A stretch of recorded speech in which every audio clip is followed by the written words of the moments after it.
Hello. If you were looking for a scare tonight, you've come to the right place. I'll be narrating an hour's worth of creepy horror stories that I found off of Reddit. So without further ado, These are their stories.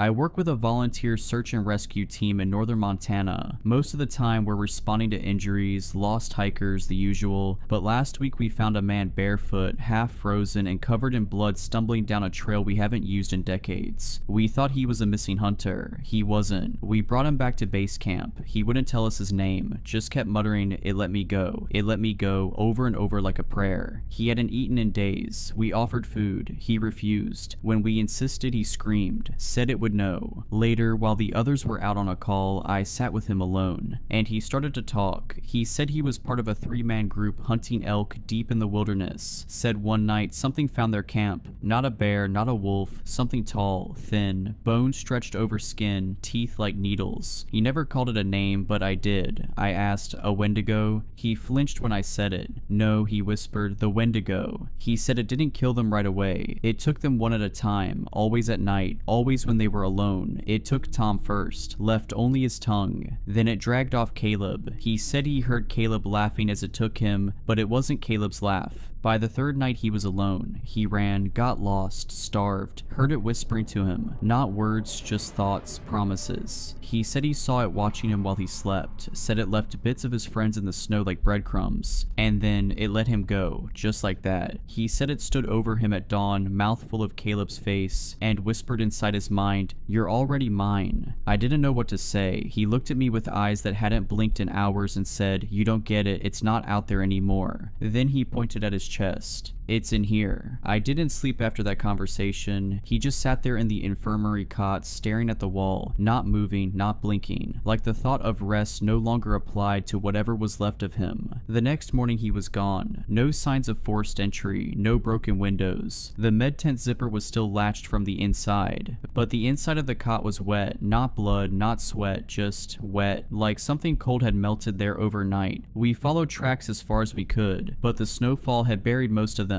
Just a trail of smeared boot prints that veered off the marked paths and disappeared into the timberline. That night, I was posted at the south edge of base camp. Forest edge, quiet, too quiet. I couldn't shake the feeling something was just behind the tree line, watching, not moving, just waiting for me to move first. At some point past midnight, I heard footsteps behind the mess tent. I went to check it out and found two things. One, a chunk of raw venison missing from the storage cooler. It hadn't been sliced or bitten, it had been scraped apart, nails maybe, something dull and rough. 2, a trail of footprints in the snow, barefoot. They led about 20 yards into the woods before they stopped, like the person who made them had either taken flight or vanished into the tree trunks. We logged it, set motion cams, increased watch shifts. But 2 nights later, one of the volunteers went missing. We found what was left of him scattered across a tree like someone had hung clothes to dry. Rib cage split and hollow, tongue left whole, eyes gone. The cameras caught nothing but static between 1:13 and 1:21 a.m. And somewhere in that static, on a single frozen frame, we saw something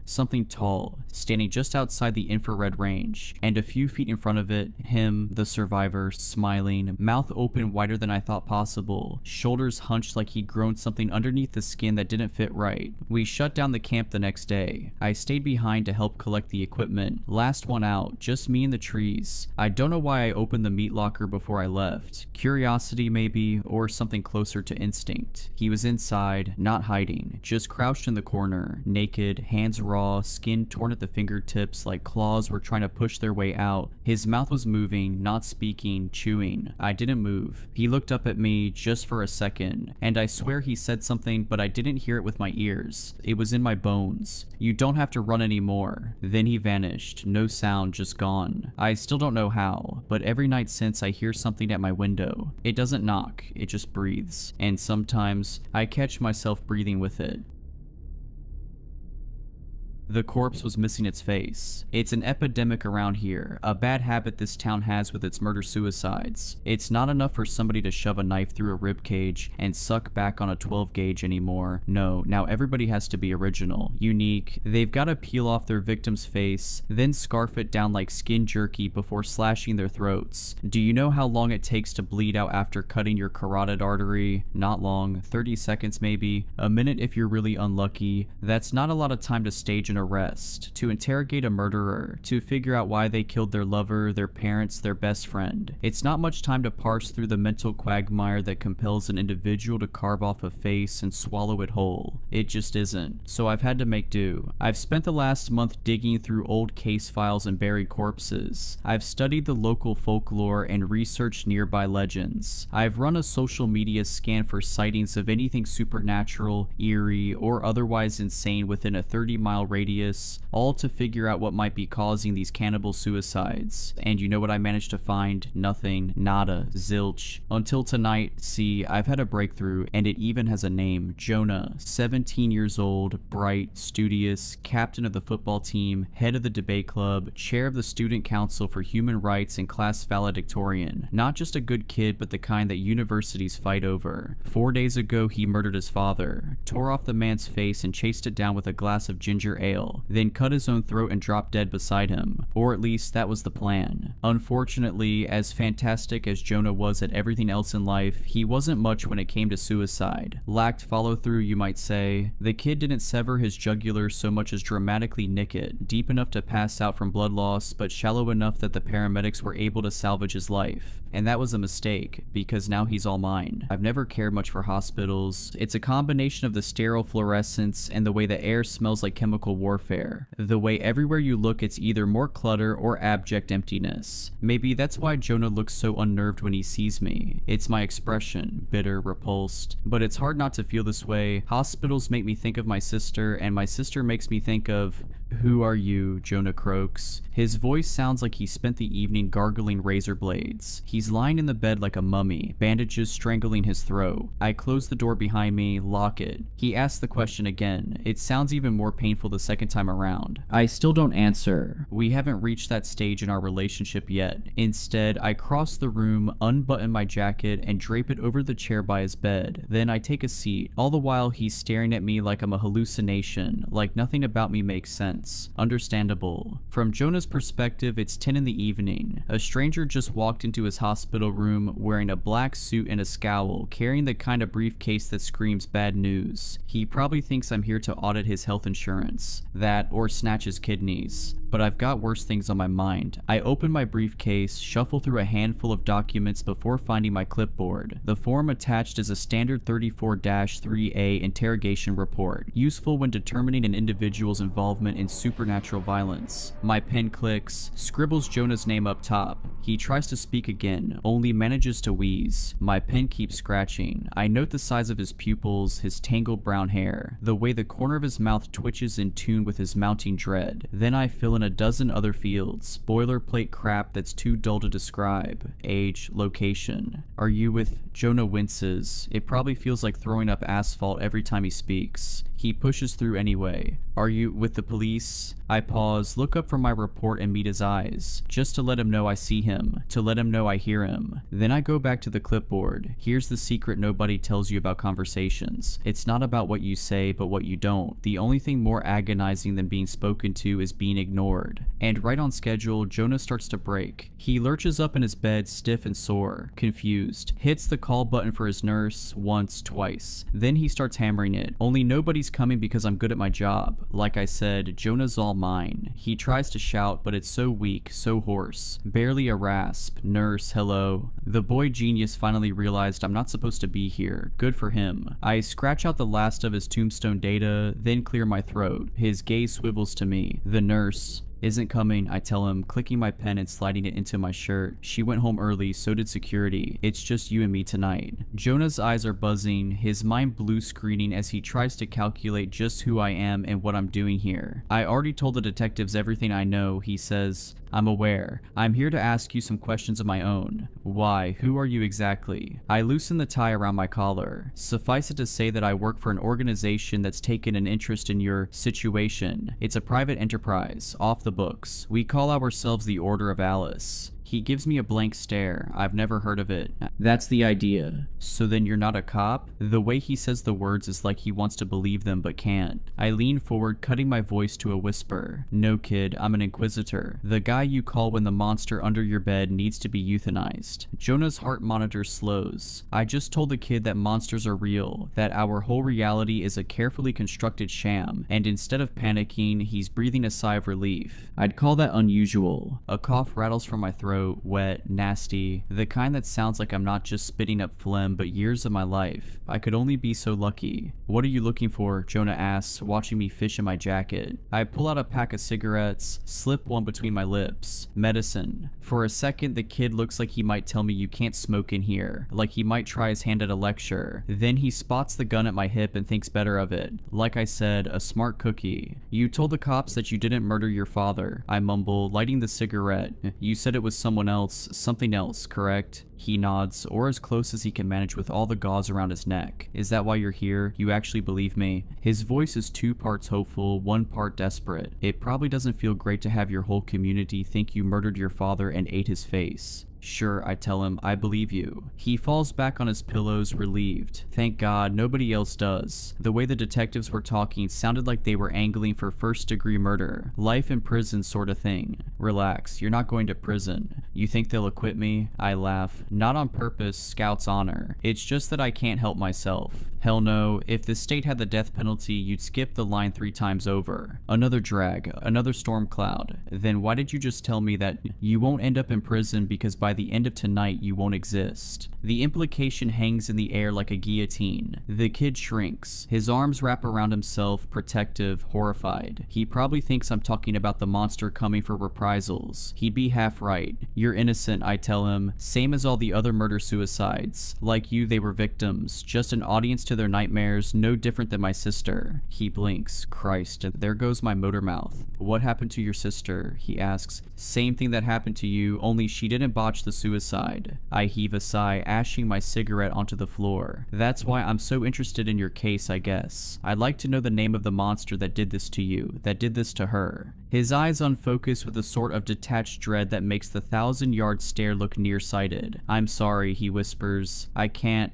tell you its name. Sure you can. He shakes his head. No, you don't understand. All of this started the second I learned that thing's name. If I speak it, if you hear it, then it'll come for me next. I lean forward to look him in the eyes. I'm counting on it. He recoils, a quiet horror about him. You make it sound like you want to die. Maybe I do. I crush the smoke on the armrest. Hack another cough. This one's got a bit of blood with the phlegm. Lovely. Or maybe I don't get a say in the matter. Is it leukemia? I tell him. Stage 4. Doc figures I've got another year in me, assuming I kick the habit. A few months if I don't. You can do the math on that yourself. His gaze turns downward. My mother died of leukemia. It's an awful disease. It is, but when it nets me this kind of emotional buy-in, it's at least useful. I glance at the clock on the wall. It's 10:35 p.m. That means it's time to pick up the pace. Listen, I'm not looking for sympathy, kid. I'm telling you I know the stakes. I'm dead whether I like it or not, so there's nothing you're protecting me from. Jonah shifts in his blankets like there's something eating him inside. It's not just about protecting you, he sputters. This thing doesn't just make you kill yourself, it makes you kill. I already know that. What I need from you is its name. He sucks back a breath, grimacing. He's having a crisis of conscience, battling his morals. He doesn't think I know what I'm getting into, that he can save me some suffering if only he keeps his big mouth shut. But I don't have time for heroics. Jonah, you have the chance to save lives here, to prove your innocence. Right now, your father died for nothing. Tell me that name and I can make his death count for something. And there it is, the final twist of the knife. Like most young men, Jonah can't help but want to do good by his father, to chase that validation even while daddy's buried 6 feet in the dirt. His eyes find mine, haunted, hollow. Okay, he says. Then his lips start to move and each syllable sounds sweeter than the last. He gives me what I've been searching for, the monster that destroyed my family, that stole my sister. He gives me the key to unlock the gates of hell, and it's called a zipper jaw. I scratch it down on my clipboard and haphazard scrawl, and sure enough, the name vanishes as soon as the ink forms. That's a bullseye, a bingo. I smile like a maniac. Can't help it. 30 years. That's how long I've been searching for my sister's Reaper. It's what led me to join up with the Order of Alice in the first place. But after so many dead ends, I'd all but given up hope.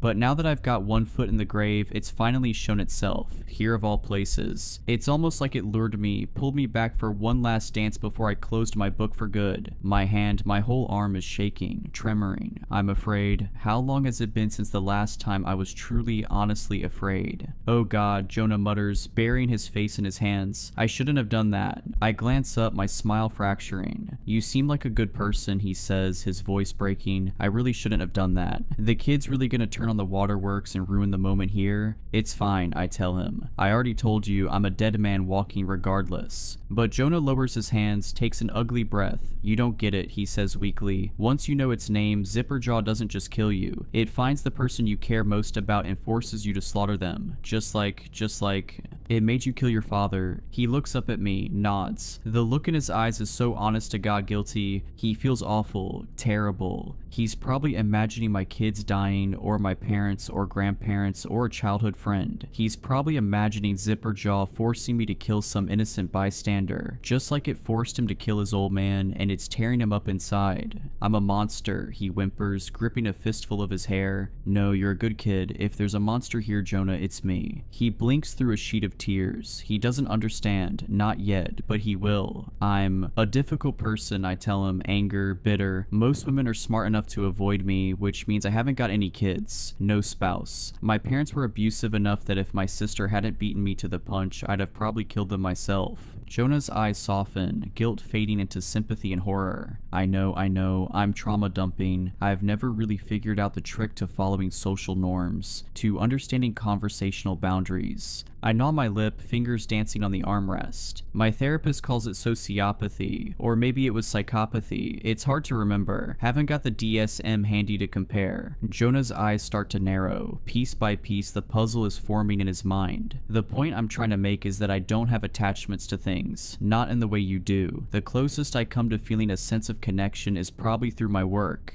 I chuckle, shaking my head. You might say I'm married to my job. Jonah swallows. What are you trying to say? Zipperjaw killed my sister, I tell him, an absent smile carving a path across my face. The only person I ever truly cared about. And now, there's nothing I cherish more than the thought of ripping it to pieces, and the only way I get to do that is through you, Jonah. That means I need your story. It means I need to know what happened the night you ate your father's face. I need all of it, every last detail. The heart monitor starts to scream. Jonah tries to lurch from his bed, but I shoot from my seat, shove him back down. Let me go, he rasps. Get off. Like I said, a smart cookie. He's finally pieced it together, recognizing the nightmare unfolding before him. Only I can't risk any miscommunication, not while midnight is just an hour away, and Zipperjaw with it. I press my finger against his jugular. Not hard, just hard enough that he stops fighting and starts cooperating. You get it now, don't you? He's shaking like cornered livestock. His eyes dart to the clock on the wall, 11:12 p.m. It's you, I say quietly, inches from his ear. Right now, nobody in the entire world is more important to me than you are, Jonah. He tenses. It's all crashing down on him now, the horror of what he's done, of what I've done to him. It wasn't personal, it's just that I need him motivated, focused. I need a surefire way to push him past his trauma and get to the core of his experience. That means he has to have some skin in the game. You prick, he spits, voice dripping with betrayal. You used me. I reach for my clipboard, slip my pen from my pocket. Didn't have much choice. People are dying in this town. They're killing their loved ones, carving off faces, just the same way my sister did. And I have to know why, Jonah. I have to know why Zipperjaw does these awful things. He recoils, disgusted. You actually think your sister would be okay with this? Sacrificing some traumatized teenager just to satisfy your stupid revenge fantasy? My eye twitches. Adelaide. She wouldn't think this was stupid. She'd be proud of her big brother, wouldn't she? I I shake my head, forcing her memory back into its grave. My sister's dead, I grunt. This isn't about what she would want. It's about what I need. It's about making Zipperjaw pay for what it took.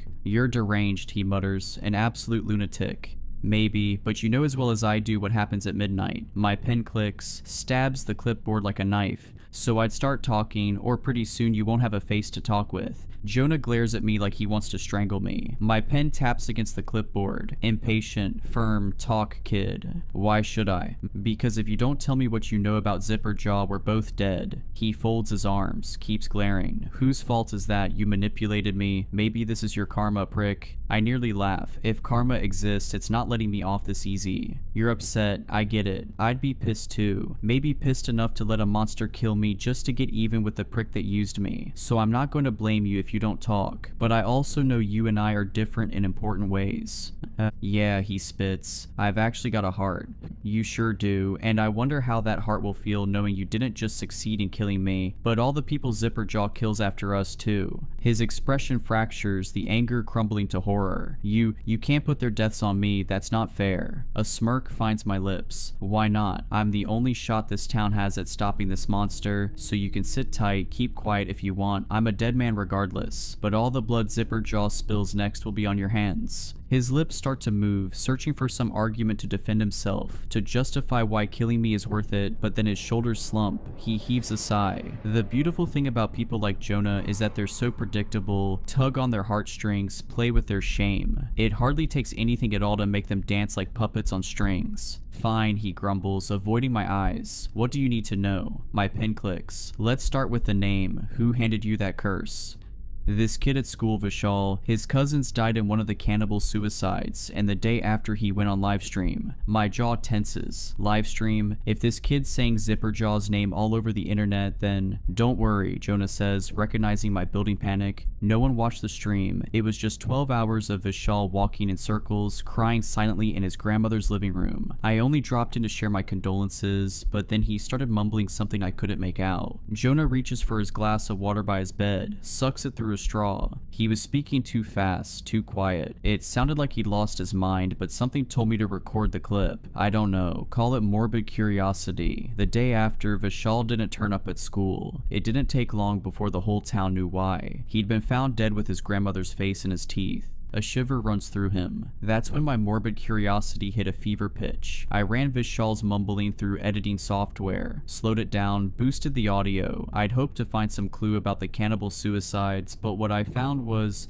Zipperjaw, I whisper. He nods. A few hours later, I heard a knock on my front door. A few hours, meaning midnight. Another nod. I check a handful of boxes on my clipboard. A manic smirk tugs at the edge of my lips. The knock. Describe it. Jonah hammers his fist against his bedside table. Bang, bang, bang. It sounded like that, loud as hell. Woke up my dad. He shouted at me from his bedroom, said if that was Ryan being a racket again, then he'd call the cops and treat the kid to a night in jail. I told him I'd answer it, tell my buddy to beat it if he was out there. Meanwhile, the knocking got more frantic, shook the entire house. Bang, bang, bang. I booked it downstairs before my dad could make good on his promise, and that's when I saw the silhouette through the fogged glass. It was standing on the doorstep with its back to me. I knew right away that wasn't Ryan, and that something was seriously wrong. I keep writing, not looking up from the clipboard. Why?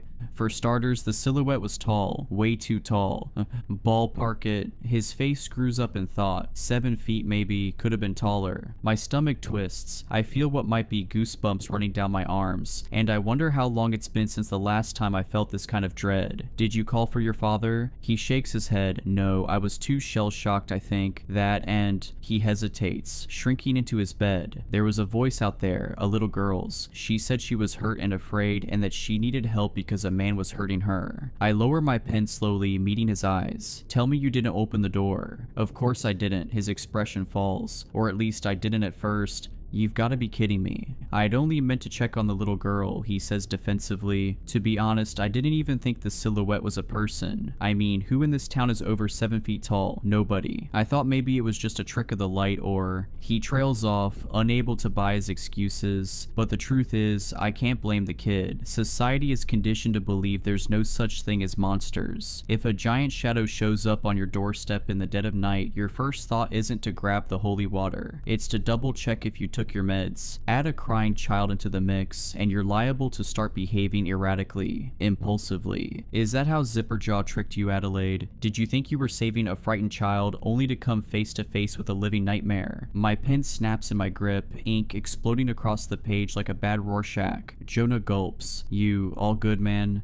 You ever feel your purpose crawling back into your veins? I ask him quietly, grabbing a fresh pen and page from the briefcase. I feel better than I've felt in years, but let's refocus. You open the door. What did you see? Jonah's heart monitor begins to pick up the pace. His mouth hangs open, the words struggling to form on his lips. He looks haunted, vacant. He looks like a boy remembering the worst night of his life. Jonah, I press. We don't have time for this. What did you see? His eyes scrunch shut. His body quakes with the sort of fear that carves itself into your bones. I saw... The heart monitor starts to scream. I saw Zipperjaw. Now we're getting somewhere. My new pen touches my fresh report, and I start to write like my life depends on it, like both of our lives depend on it. What did it look like? Clothing, anatomy, give me everything you got. It wore a dress, he chokes out, just scraps of clothing patched together like it had cut pieces from all its victims' clothes and then sewn them back together. Denim, plaid, there was a piece of a wedding veil, a rainbow scarf, and his voice breaks, hand shooting to his mouth to catch a sob, and pajamas, the sort that only a kid would wear. My hand balls into a fist. I'd been under the impression that Zipperjaw merely took lives, but it seems its ritual went deeper. The monster took mementos too, souvenirs. A cold sweat lines my brow. What else have I missed, I wonder? Jonah keeps talking, hands fretting on his lap. I remember it had this jungle of hair that fell to its waist, red, dark. Not sure if that was cause it was stained with blood or his face pales. And its proportions were all screwed up too. Remember when I said it was tall?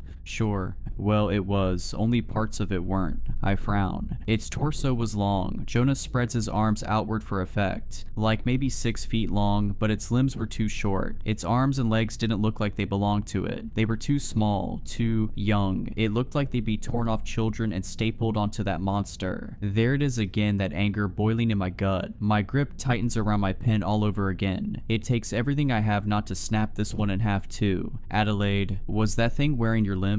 Did it have your arms, your legs? Was it? The lights flicker, die. Darkness fills the room like flood water. Jonah shoots up in his bed, breath coming a mile a minute. Was that you? He gasps. I rise from my seat, shake my head, my ears strain against the empty silence. There should be ventilation, the beep of Jonah's heart monitor. There should be that sickening ambiance only a broken healthcare system can produce. But there's nothing.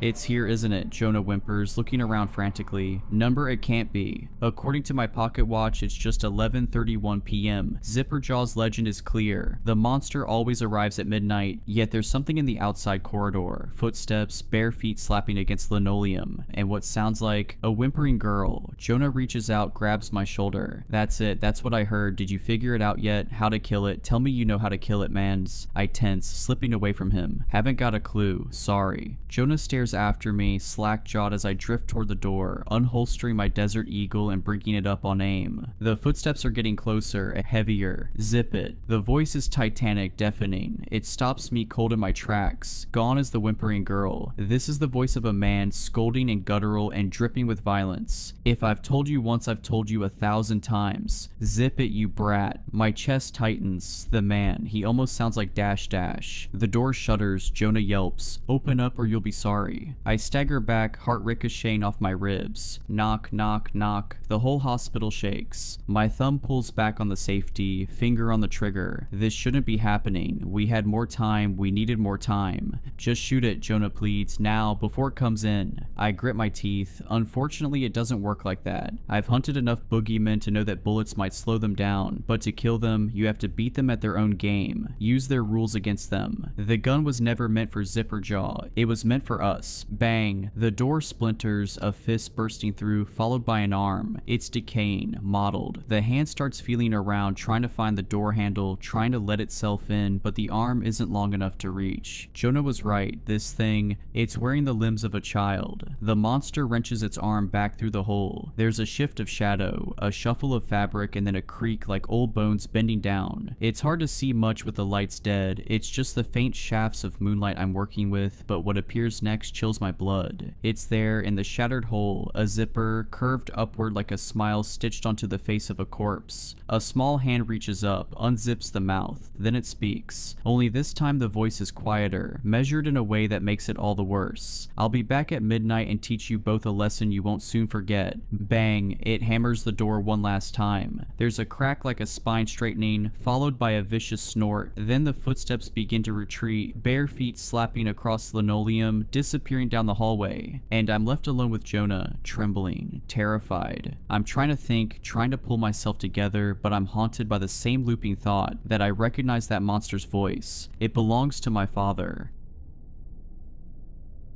James slid his fingers down my waist and tucked them into my back pocket, bending over to kiss me on the cheek. We stood like that in our freshly manicured front lawn, watching the movers carry our furniture up the front steps and into our new home. In our old apartment on the outskirts of the city, that furniture had felt large and compact like a can of sardines. It was difficult to even maneuver to the fridge and back. Here in the suburbs, where every house was a cream-colored cookie-cutter copy of each other, it would feel like dollhouse decor. I took James by the wrist, removing his hand from my backside and giving him a coy smile. Our honeymoon phase hadn't really ever ended, not since we started dating and definitely not since our wedding. I didn't think it ever would. Is this too much? I asked, resting my head on his shoulder. It'll feel so empty with just the two of us. For now, he muttered, and I could feel him smiling. We had never even really discussed starting a family, just because it felt so implied. We could always just read each other's minds like that. I knew he wanted kids as soon as possible, but I also knew he knew I wanted to wait a little longer, and he respected that. It was inevitable, but not a priority. I looked around. I always found neighborhoods like this one a little creepy. They felt simulated and devoid of actual life, but not this one. Somehow, even though the houses were the same, they each felt different. The home to our left appeared empty, with a colorful for sale sign on the lawn, but the one to our right was lively. The windows were adorned with bright pink flowers overflowing from their pots, and the yard was sprinkled with children's toys. Even now there were kids outside. A young boy who appeared around 12 years of age, pushing a younger girl on a yellow swing set. Their laughter filled the air. "Hello," a cheerful voice called, and I turned to see a woman marching towards us with a gleaming smile on her face. She was beautiful and young, maybe around my age, with blonde hair tied up in a pristine ponytail. Her pants fit her perfectly, accentuating her feminine curves, and her blouse was bunched up around her pregnant stomach. I felt myself subconsciously cross my arms, insecure. "Hello," my husband replied, bringing me out of my daze. I realized the woman was holding a dish wrapped in tinfoil and steaming. "You're the new neighbors, I presume?" she asked, her smile only brightening, revealing her perfectly white teeth.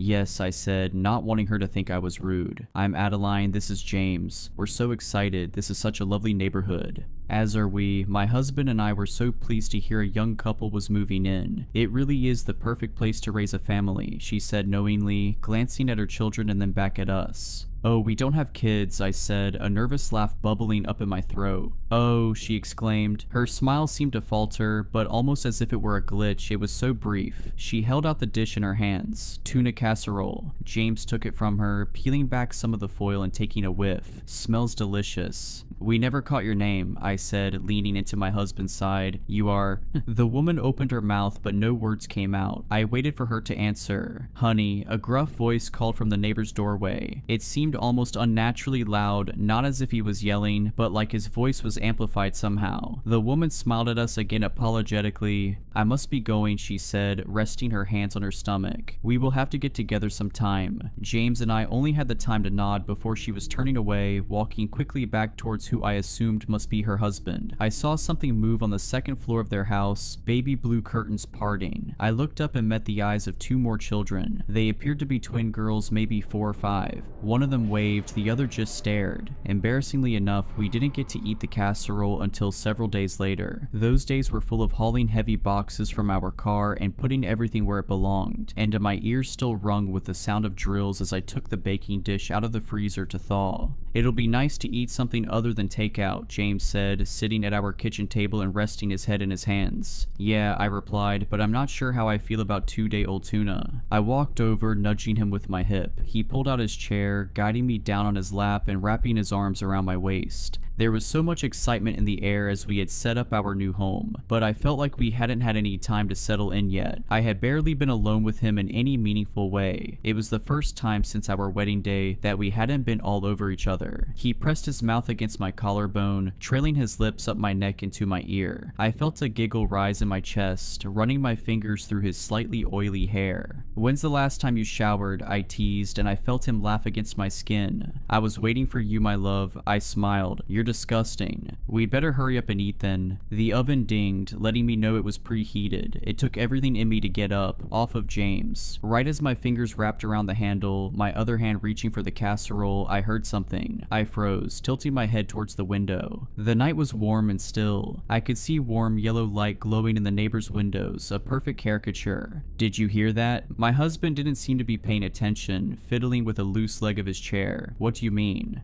I thought I heard something." Before I could dismiss it as delusion, it came again. It was a sound like a cat with its tail being stomped on, a faint yet blood-curdling screech. I looked closer at the house, but nothing seemed amiss. There was an even louder moaning sound, and then another scream, far clearer this time. "What was that?" James asked, now standing. I shook my head. "I have no idea. Maybe the neighbors are watching a movie." A crash and another scream. Something moved in one of the windows, and then the curtains were yanked shut. "Should I go and check?" "I can do it." My husband shifted nervously. I shook my head. He would do it, but I knew he didn't want to. He had always been skittish, especially at night. "I'll go." I grabbed an oven mitt and tossed it at him. It hit his chest and fell to the kitchen floor. "Put in the casserole. I'll be right back." The night felt even more quiet when I stepped outside, almost eerily so. The air felt so heavy and still, like I was standing inside of a painting of a street. My footsteps echoed against the pavement, and I tensed each time another scream rang out from the house. "What the hell?" I muttered, half out of curiosity and half just to hear a human voice. I knocked on the front door 3 times, wiping my sweaty palms on my jeans. I was already starting to regret coming over here, feeling silly for disturbing their night if it really was nothing. Even their porch was pristine. The white paint looked fresh, and even the dolls and toy cars strewn against the railing looked organized. I heard footsteps, and the front door opened a crack. I caught a glimpse of a man's face, his jaw square and dusted with stubble. "Good evening, Adeline," he greeted me. "Hi," I said, my voice coming out far softer than I meant for it to. "Good evening. I thought I heard something. Is everything okay?" He hesitated, then smiled. It looked a little forced. He opened the door wider, and I had to stop myself from flinching. His white button-down was stained with flecks of blood, bright red and fresh. There was a child clinging to his pant leg, a little boy that I didn't recognize. "Everything is all right," he told me, tussling the boy's hair absent-mindedly. "My wife is just going into labor."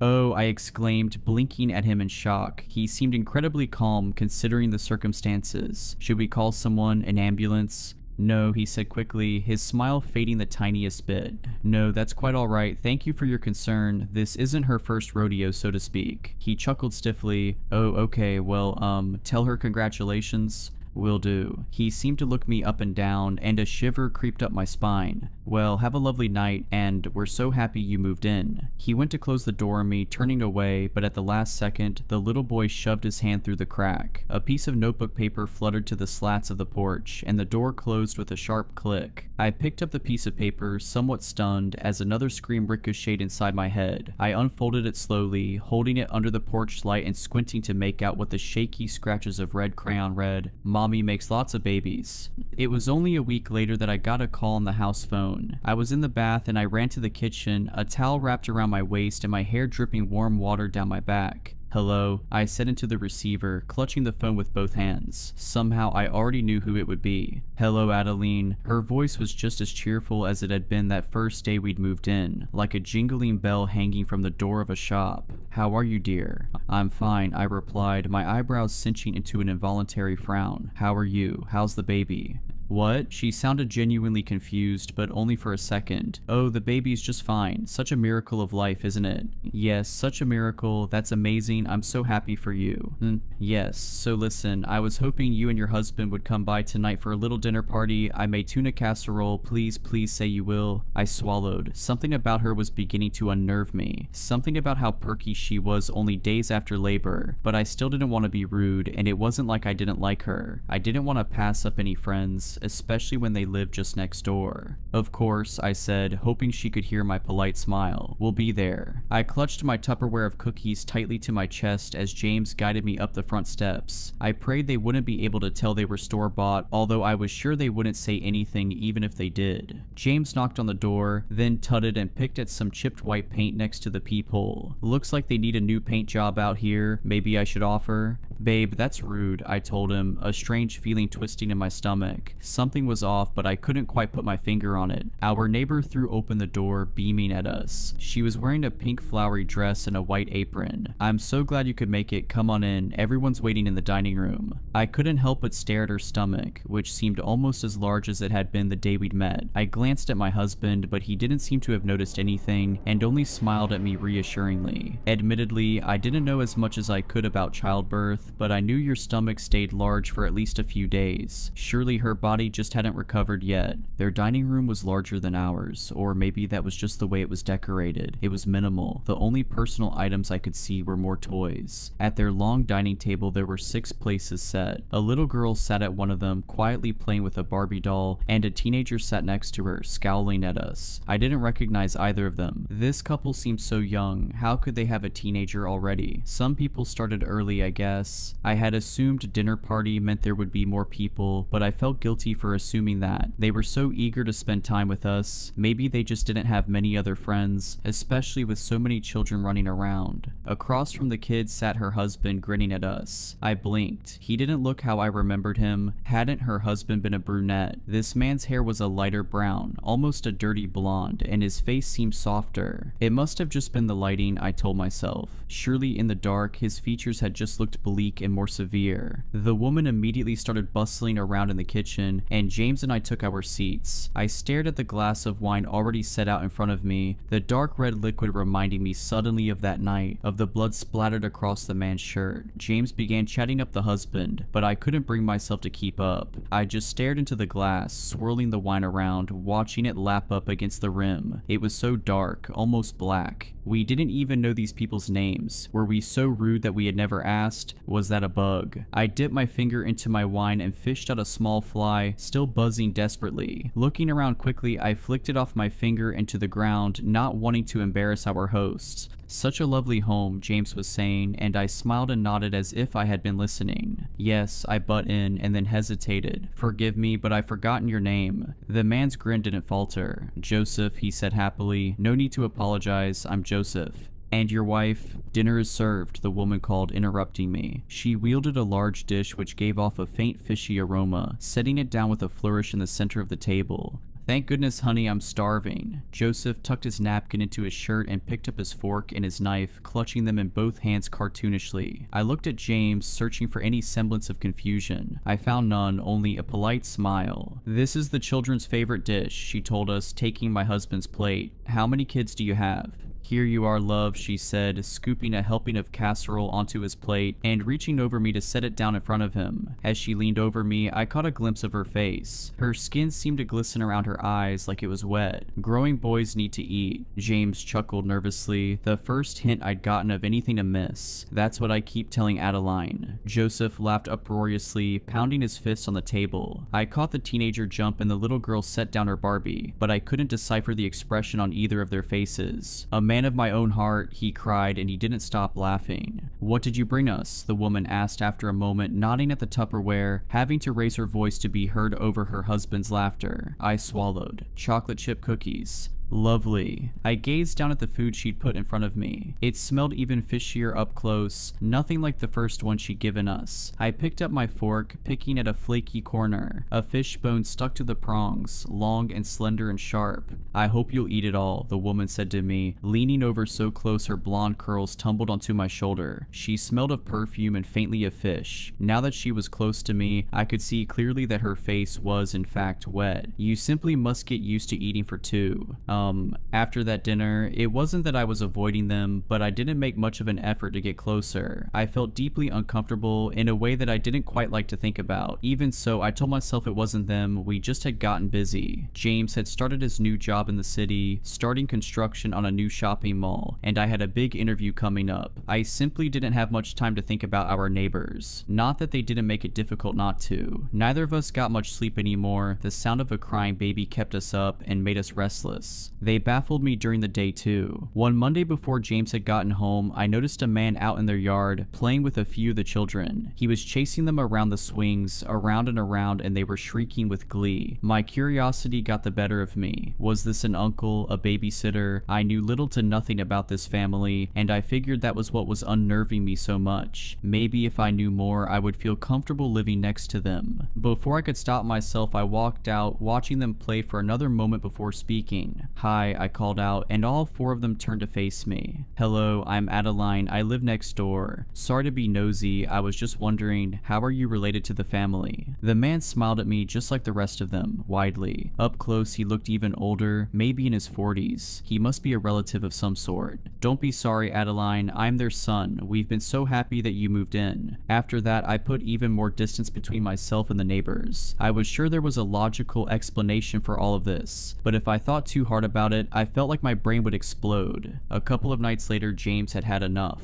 "That's it," he muttered against my shoulder, squeezing me from behind. "I'm going over there." I groaned, rolling over and pressing our noses together. Even with my eyes crossed, I could see his dark circles, and his hair stuck up wildly from tossing and turning. "Don't, honey," I whispered, my voice raspy. "It's okay, it's not their fault. Surely they can do something," he argued, gently running his fingers through my hair despite his abrasive tone. "Jesus, it's almost louder with the windows closed. How many babies do they have over there anyways?" I paused and thought about his question, and I listened. I hadn't realized, but he was right. The crying didn't sound like one infant, it sounded like a whole chorus. "I can do it if you want," I muttered, but he shook his head. "No, it's okay, I'll go. You went last time." He pulled back the covers and got to his feet, reaching for his pants next to the bedside table. I sat up and watched him get dressed, and once he had kissed me and walked downstairs, I stood up to peer blearily through the bedroom window. It was raining that night, the first rain we'd seen since moving in. It made the neighbor's house look much older than it was, almost like a haunted house. In the darkness and the storm, it almost looked dilapidated. I watched my husband tread through the mud, smiling at how goofy he looked carrying our purple umbrella. I watched him march up the front steps, shaking the water off of himself and knocking on the front door. I remember it so vividly. It wasn't a dream. I remember him knocking, and then so quickly it was unnatural, the front door opened. I didn't see who was behind it, but I saw a bright flash of light and heard a deafening gunshot, and my husband fell to the porch. His chest was eviscerated, blood and guts spewed out on the wood, my husband's warm body still twitching. I remember staring, shaking in complete shock. I remember seeing curtains parting from the corner of my eye, but I couldn't pull my eyes away from his body. I remember everything going black, like static taking over my vision and falling. I was surrounded by red meat and blood, and a sticky white substance. I was naked and wet, and I couldn't move. All my limbs were cramped up against my body. I felt a pull pulling me, sucking me down into the redness and the darkness. I heard a voice, a woman's voice, muffled and distant, screaming and sobbing. "No, I don't want to, please, I don't want any more." I saw a bright light, and I woke up in my bed, gasping for air, drenched in sweat. My husband sat up next to me, woken no doubt by my violent cries. He pulled me against my chest, stroking my hair, but I wouldn't stop shaking.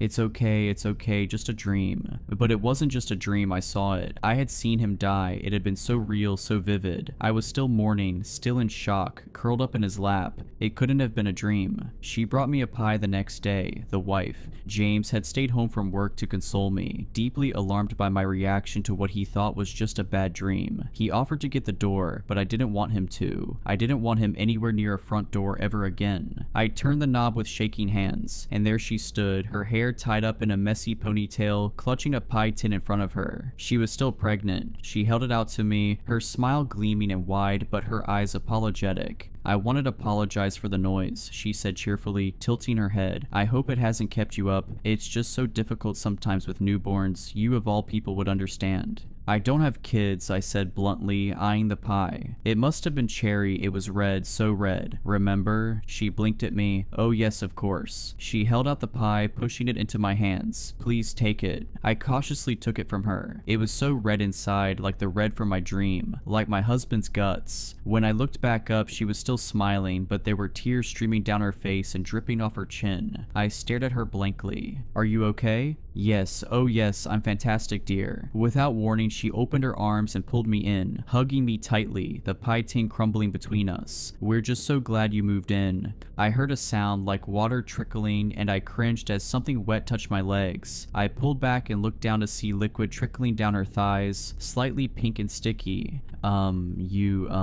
She raised her eyebrows inquisitively, then looked down at herself and seemed to blush. Oh my, yes, you must excuse me. She gave me another smile, so wide it looked like it might hurt, still weeping silently. She looked older than before. I'm so sorry. Again, I'm so sorry. She killed herself a couple of days later. I saw it happen. I felt an urge to look out of our bedroom window around 5 in the morning, and I saw her standing on the roof of the neighbor's house. She seemed to look me right in the eyes before she plummeted. I ran down the stairs as quickly as I could, almost tripping and cracking my head open. When I got outside, everything looked different. The house looked different, old, like it hadn't been lived in years. The yard was overgrown, the grass swallowing up the children's toys, and the pink flowers on the windowsills were shriveled and brown. The porch was dirty and packed with things, as if only hoarders had ever resided there. The paramedics came after I called 911 and the police, and it occurred to me that it was the first time I had seen anyone other than us and the neighbors on that street. They told me it was a good thing I had called because no one else would have. When I asked what that meant, they just looked at me blankly. No one else lives here, ma'am, one of them told me, as if it were obvious. I stared at her body until they took her away. She looked different, she looked old. Even so, I could have sworn I saw her stomach growing. I heard them call her Jane Doe as they zipped up the black body bag. That was a few months ago. We moved back into our apartment closer to the city, and even though it's cramped here, it feels so much more comfortable. I've been going to therapy, trying desperately to figure out if what I witnessed was real or pure insanity. My therapist seems to think it was stress. Somehow so does my husband, as if he wasn't there, as if he didn't see what I did. He seems different. I've noticed things, like how the mole on the back of his wrist is gone now, and how his hair grows slightly curly when it used to be so straight. I can't get the image of him that night out of my head, his body destroyed and drenched in gore, his eyes still open. I've been throwing up every morning, but I won't test. I'm terrified to confirm what I already know. My father named me Arav, so I would have a competitive advantage in life. He wanted me to appear at the top of class registers and government databases. He wanted me to be noticed, what I would give to never be noticed again. Anyhow, I'm aware that many Indian parents choose A names for children, but the point is that my parents wanted the best for me. Life doesn't ever go to plan, does it? Ma and Papa died in a car accident when I was 6 years old. That would have been awful enough, but then I found myself living on the streets, rather than in an orphanage. Papa often told me that I had Lakshmi, goddess of wealth and fortuitousness, on my side. Alas, it was a Lakshmi, the goddess of misfortune, who set her sights upon me. Or perhaps a Rakshasa, a demon. I used to tell myself that. Better the devil you know. In truth, I don't know what I saw in that New Delhi slum, and the unknown terrifies me more than any nightmare detailed in religious texts. After my parents died, I sought escapism in Hindu mythology. I would pinch religious books from local libraries so as to feel some sort of connection to Ma and Papa. They had always been devout followers of the faith. I needed escapism not only from grief, but from life on the streets. I spent 3 years living with pickpockets between 6 and 12 years of age. They helped me to survive when I had nothing and no one. That feels eons ago now. I'm a 29-year-old software developer working in Paris. I often wonder whether I would have stayed in India had it not been for a horrifying experience, something which incentivized me to do whatever possible to get far, far away from the slums, the city, the country, heck, the continent.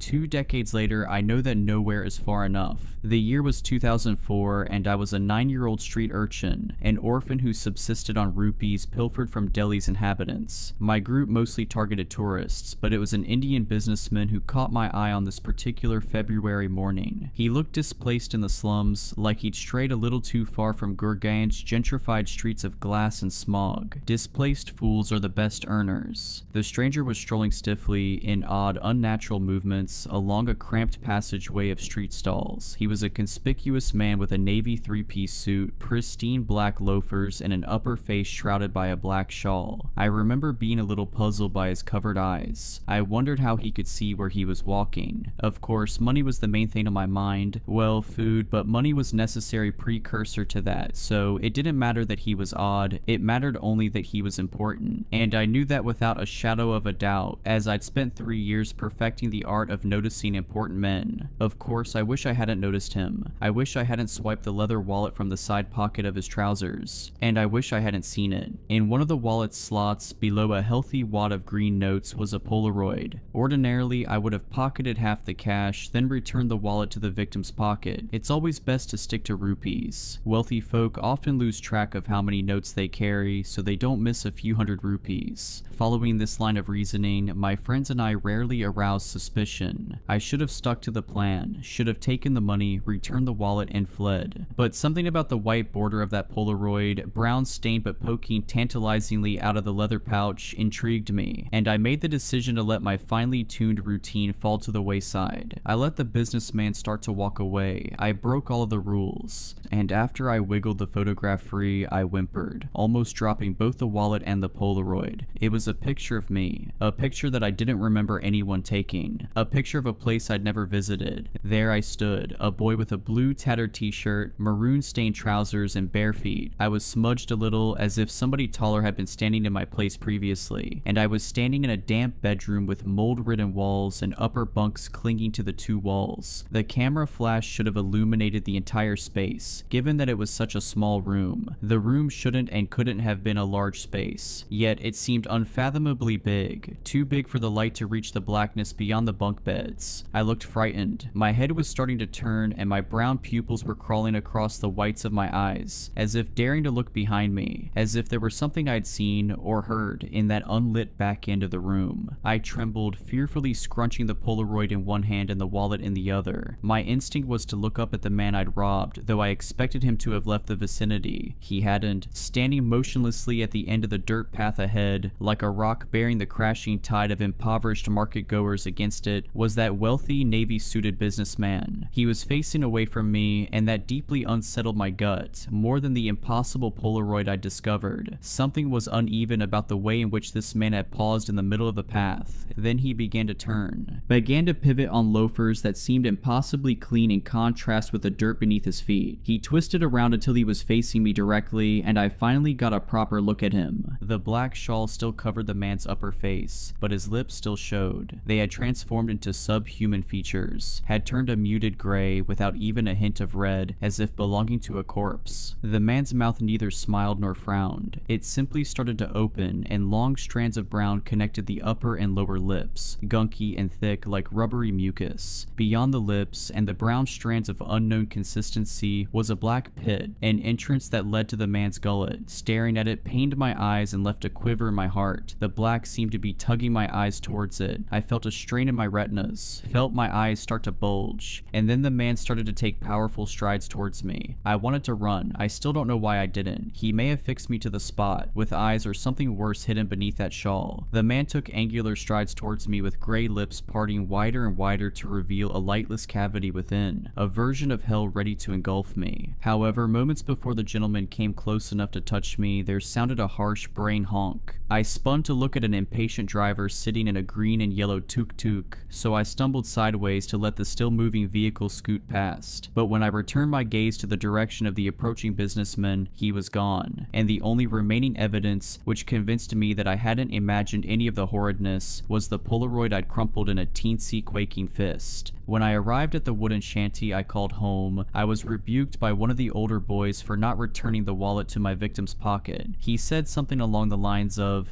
"You just dropped a leather turd on our doorstep, Arav, and we don't crap where we eat." I was evicted essentially, but that was the best thing to happen to me. It got me out of that hellish cycle with nothing in my possession but a handful of rupees and a haunting photograph. A photograph that I dumped at the side of a road before leaving the slums behind. All I wanted was to leave India, run as far as I could for as long as I could. That impossible photograph left me feeling unsafe, left me feeling pursued. To leave I needed money, so I pleaded with any and every business owner on the streets of New Delhi. A few unsavory sorts offered me work as a pickpocket, but I declined. I had to leave that life behind, and I didn't want to run into that suited spirit ever again. I was eventually blessed by a sweet couple who owned a restaurant in Connaught Place. They adopted me, and I was enrolled in a new school. I had just turned 10 years old, so I was about 4 years behind my classmates, but I eventually caught up. My goal initially was to get far away from the navy-suited man, the man with the photograph that made no sense to me. How did he know I would pick his pocket? I wondered. How did he create a photo of something that never happened? As the years went by, however, I lost sight of my goal, lost sight of my superstitious fears, lost sight of my religion. In 2014, at the age of 19, I believed that it had all been a dream, that I'd simply exaggerated events in my head. There had been no Polaroid. There had only been a string of traumatic events which had warped the mind and memories of a poor child. I no longer wanted to leave Delhi. I felt safe. That all changed on a late-night taxi ride. The driver released a series of expletives as his withered old tuk-tuk spluttered to an abrupt stop on a dirt road. We both stepped out of the rickety rickshaw to inspect the damage, but the driver shooed me off.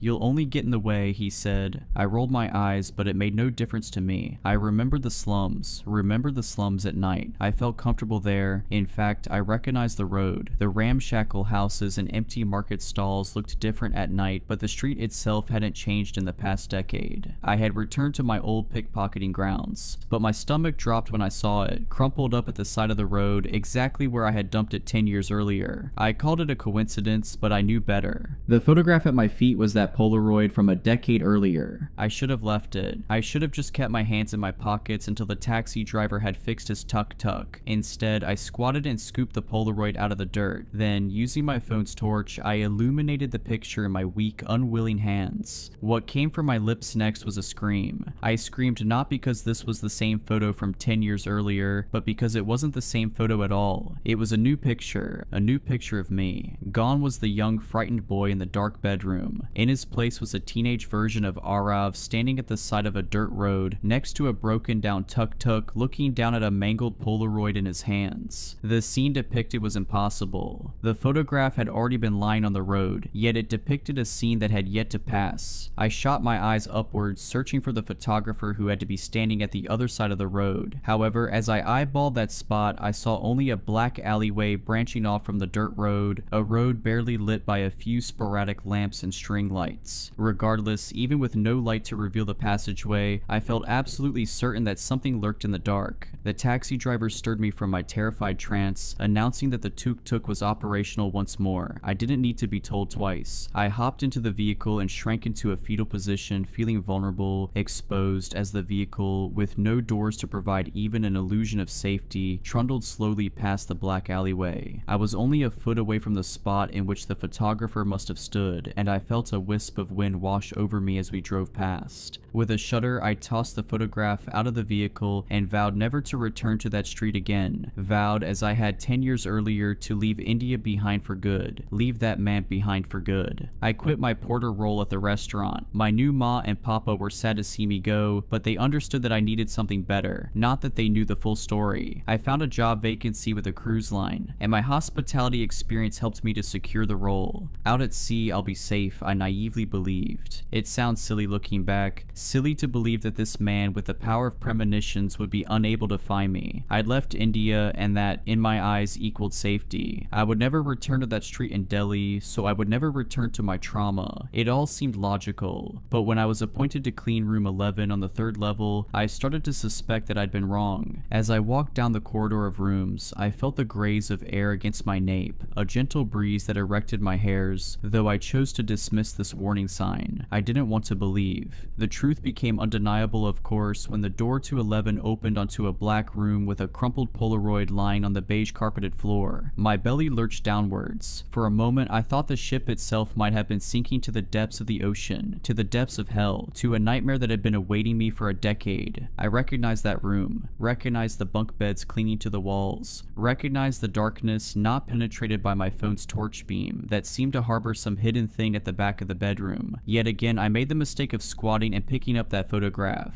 I resigned myself in a way to the fact that I was trapped, that I would never outrun this stalking monstrosity. And then I stumbled backwards as I faced a picture somewhat familiar. It was the very first photo I'd found in the wallet, only that little boy wasn't so little anymore. He was a 19-year-old man, filling the blurry smudge that had been there a decade earlier. I was wearing that same haunted expression on my face, was wearing those same doe-in-the-headlights eyes. It was as I'd always feared. The man was taunting me with prophecies. I thought I'd been changing my fate by running away, but I was always supposed to be in that room, on that ship, not as a child but as a young man. I was always going to end up in room 11, and something was always going to find me, something at the back of the room. No, I realized, eyeing the picture, something in the doorway, taking the photograph. I also realized at this moment that the breeze I'd felt on my neck had been no breeze at all. It had been an exhale of breath. Breath warm, stale, and wet, more liquid than gaseous. Don't turn around, I suddenly thought. If you turn, the prophecy in the photograph will come true, and you'll have to face what comes next. But I had to see what was standing behind me in the doorway, what had exhaled warmly onto my skin. I slipped my phone out of my pocket and lifted it up, then I gasped fearfully at the reflection in the black glass of my phone screen. Behind me, there stood a figure in a familiar navy suit and a black shawl, which had been pulled back to reveal, well, I'm not sure. My eyes were straining again, you see, as if something were preventing them from seeing whatever was reflected in the screen. And with jittery hands, I dropped my phone to the floor. I almost turned around to see the man's face in full, but I reminded myself that I had the power to prevent the photograph from coming true. So I closed my eyes and started to back out of the room. Those hot, rancid exhales continued to beat in wretched puffs against my neck as I reversed out of the room. And then I bumped into something immovable, something bolted to the carpeted hallway of the third level. My shirt rubbed against the fabric of a blazer, producing an awful scratching noise. I felt like a child, safe as long as I kept my eyes closed. Somehow that unsound logic rang true, as I eventually managed to sidestep free from the awful creature in the corridor. I ran blindly down the hallway, bumping into walls as I went, and only when I reached the end did I dare to open my eyes, simply to find the button for the lift. After that experience, I decided to return to land. There was no escaping that thing, but being trapped at sea made the nightmare infinitely worse. I felt stifled, claustrophobic. I spent the next few years in education, studying to become a software developer, and then I found a job in Paris, a gargantuan city with plenty of streets, plenty of places to run, for I will always be running. I know that now. Whenever I let my guard down, a crumpled Polaroid will always resurface to unveil some direful prophecy of a future that may come to pass, and I will try my best every time to make sure that it does not, because I don't know what will happen if it does. I don't want sympathy. I just want someone to tell me I'm not crazy. I've run through every explanation, exhaustion, hallucination, gas exposure, but nothing adds up. I know what I saw in that cave. I know what we heard, and more importantly, what we felt. You can say I'm mistaken. That's fine. Just don't tell me it wasn't real. It was my friend Zoe's idea. She's always had a reckless streak. Urban exploring, off-trail hiking, night diving. I usually talk her down, but this time, I don't know. Something about the way she described the cave made me curious. It's not even on any of the maps, she'd said. A guy on the geology forum posted coordinates before his account went dead. Said the wind didn't blow the same down there. I should have said no. We left early. Just 2 backpacks, headlamps, spare batteries, and a rope line. No cell signal where we were going. The cave entrance was narrow, more of a seam in the rock than a mouth. You had to slide in sideways between slabs of limestone to even reach the chamber. The inside was colder than it should have been, still air like nothing moved in or out. Zoe made a joke about ancient burial grounds. I didn't laugh. There was a dampness to the walls, like sweat, not moisture. The rock was wrong too. It looked like it had been scored with something, thin deep gouges, inconsistent in pattern. Not pickaxe marks, not natural erosion. It looked deliberate. We went deeper. The light from the surface was long gone, and all we had was the thin white cone of our headlamps. The passage narrowed, then opened into a wide chamber. I remember thinking the ceiling looked too high for how far we'd gone down, like we were standing in a space that shouldn't exist. Zoe moved ahead of me, scanning the walls. That's when we found it. A bundle of bones tied with what looked like human hair, hanging from the ceiling by a crude length of sinew. No carvings, no symbols, just a mass of bones gently swaying. I whispered, "Zoe, I don't think this is abandoned." She didn't respond right away. When she finally did, her voice was hollow. "This wasn't here in the photos."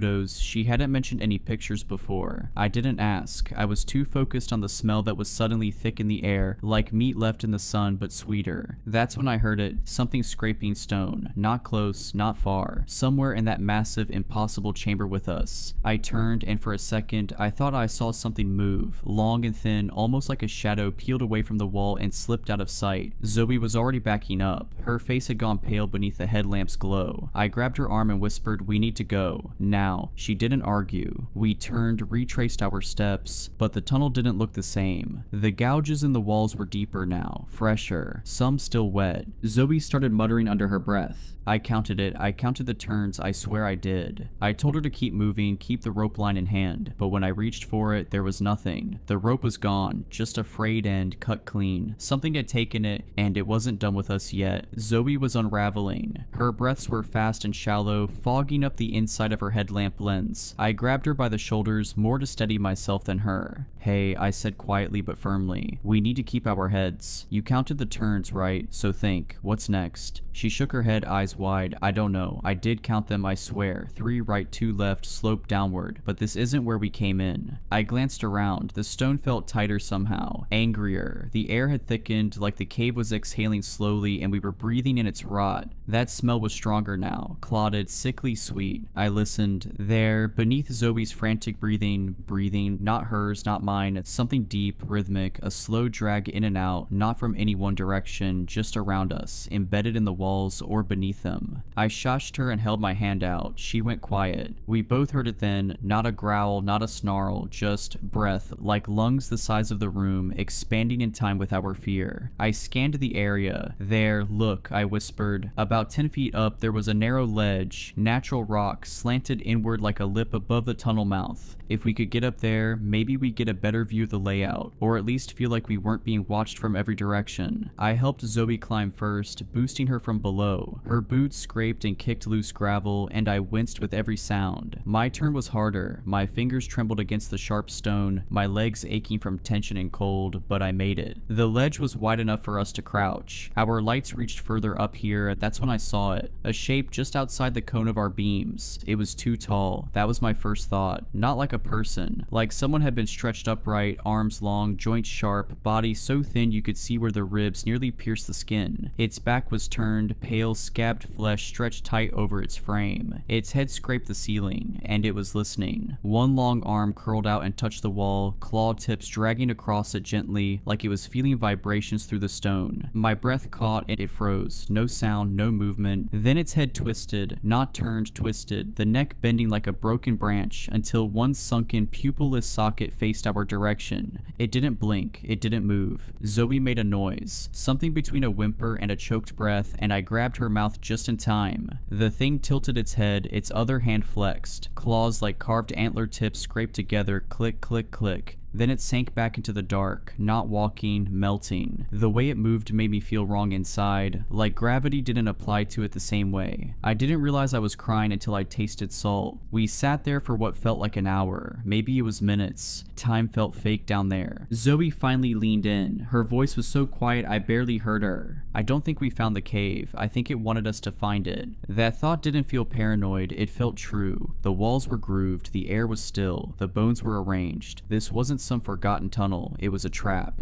baited with something only the desperate or curious would follow. I pulled out the backup flashlight and checked our gear. Still had a flare, half a bottle of water, no rope, one knife. We couldn't stay up here. Whatever that thing was, it knew now. We had to move. I started to climb back down when I saw something strange in the rock below, thin lines in the stone that looked too symmetrical, almost like script, not in English, not anything I recognized. Dozens of little carvings etched into the ledge just below where we sat, each one a perfect copy of the last. Zoe saw them too. "That looks like the markings near the..." She stopped herself, near the bone bundle. We both knew it. Below us the breathing started again, but this time it wasn't steady, it was excited. I told Zoe to stay. "Don't move, don't make noise, don't shine your light unless you hear me call for you." She didn't argue, just nodded with that hollow, hunted look. Her hands gripped the rock until her knuckles went white. I climbed down from the ledge and slipped into the corridor on the far side, one we hadn't seen before. It felt older than the rest. The walls here were darker, like the stone itself had been scorched. Not from fire, from time, or something older than time. My boots crunched something brittle beneath them. I didn't look down. The deeper I moved, the warmer it got. Not physically, that's not the right word. It was like the space-remembered heat. A stale, decaying warmth that stuck to your skin like grease. I turned a corner and found another chamber. This one was smaller, oval-shaped. The walls weren't stone anymore, at least not naturally. They were carved into reliefs, figures I didn't recognize, arranged in circles, each with their heads bent toward the center. In the middle of the room was a pit. I don't know how deep it went. My light couldn't reach the bottom, but I could hear it. Something moving down there, slow, wet, rhythmic. It didn't echo. I backed out before whatever was down there noticed me. When I returned to the ledge, Zoe was gone. No blood, no drag marks, no scuffle, just gone. Except, there was a new bone bundle, hanging from the rock just below where we had been sitting. Fresh, not skeletal, not cleaned. Something wet still clung to the twine holding it together. I didn't scream, I didn't cry, I couldn't. My body locked up, my mind flooded with one thought that repeated over and over. It took her. My flashlight flickered, not out, just dimmed. The way a dying memory does in the back of your mind when something older pushes forward. I ran. I don't remember the path I took, only that the cave shifted around me. The same hallway split and doubled back. I saw my own footprints over and over again, and then I didn't. There were no footprints, no dust, just smooth stone as if nothing and no one had ever walked there before. When I finally collapsed, I was staring up at a patch of sky. Pale morning light filtered through a hole barely large enough to crawl through. Roots hung like fingers. I pulled myself out with everything I had left. I don't remember how I got back to the car, or how I drove. I woke up in my apartment 2 days later, dehydrated and covered in scrapes. Zoe's things were still in the trunk. She's never been reported missing, no records, no digital footprint. It's like she was erased the moment we stepped into that place. Except, yesterday someone slid something under my door. A strip of pale leather tied around a bundle of hair. Zoe's. I recognized the braid. There were markings burned into the leather, same as the carvings in that cave. I've spent hours trying to match them to anything. Runic scripts, tribal symbology, ancient languages. Nothing matches exactly, but one symbol keeps showing up. It looks like a figure bent backward over a ring of thorns. Sometimes it's drawn with antlers, sometimes it has no face, sometimes it looks like it's smiling. I'm not posting this for clout. I don't care if anyone believes me. I'm posting it because I found something else burned into the inside of the leather. Not in ancient script, in English. 5 words, "You were meant to watch." I haven't slept since, and I'm not sure I should, because sometimes just before dawn I hear breathing in the walls.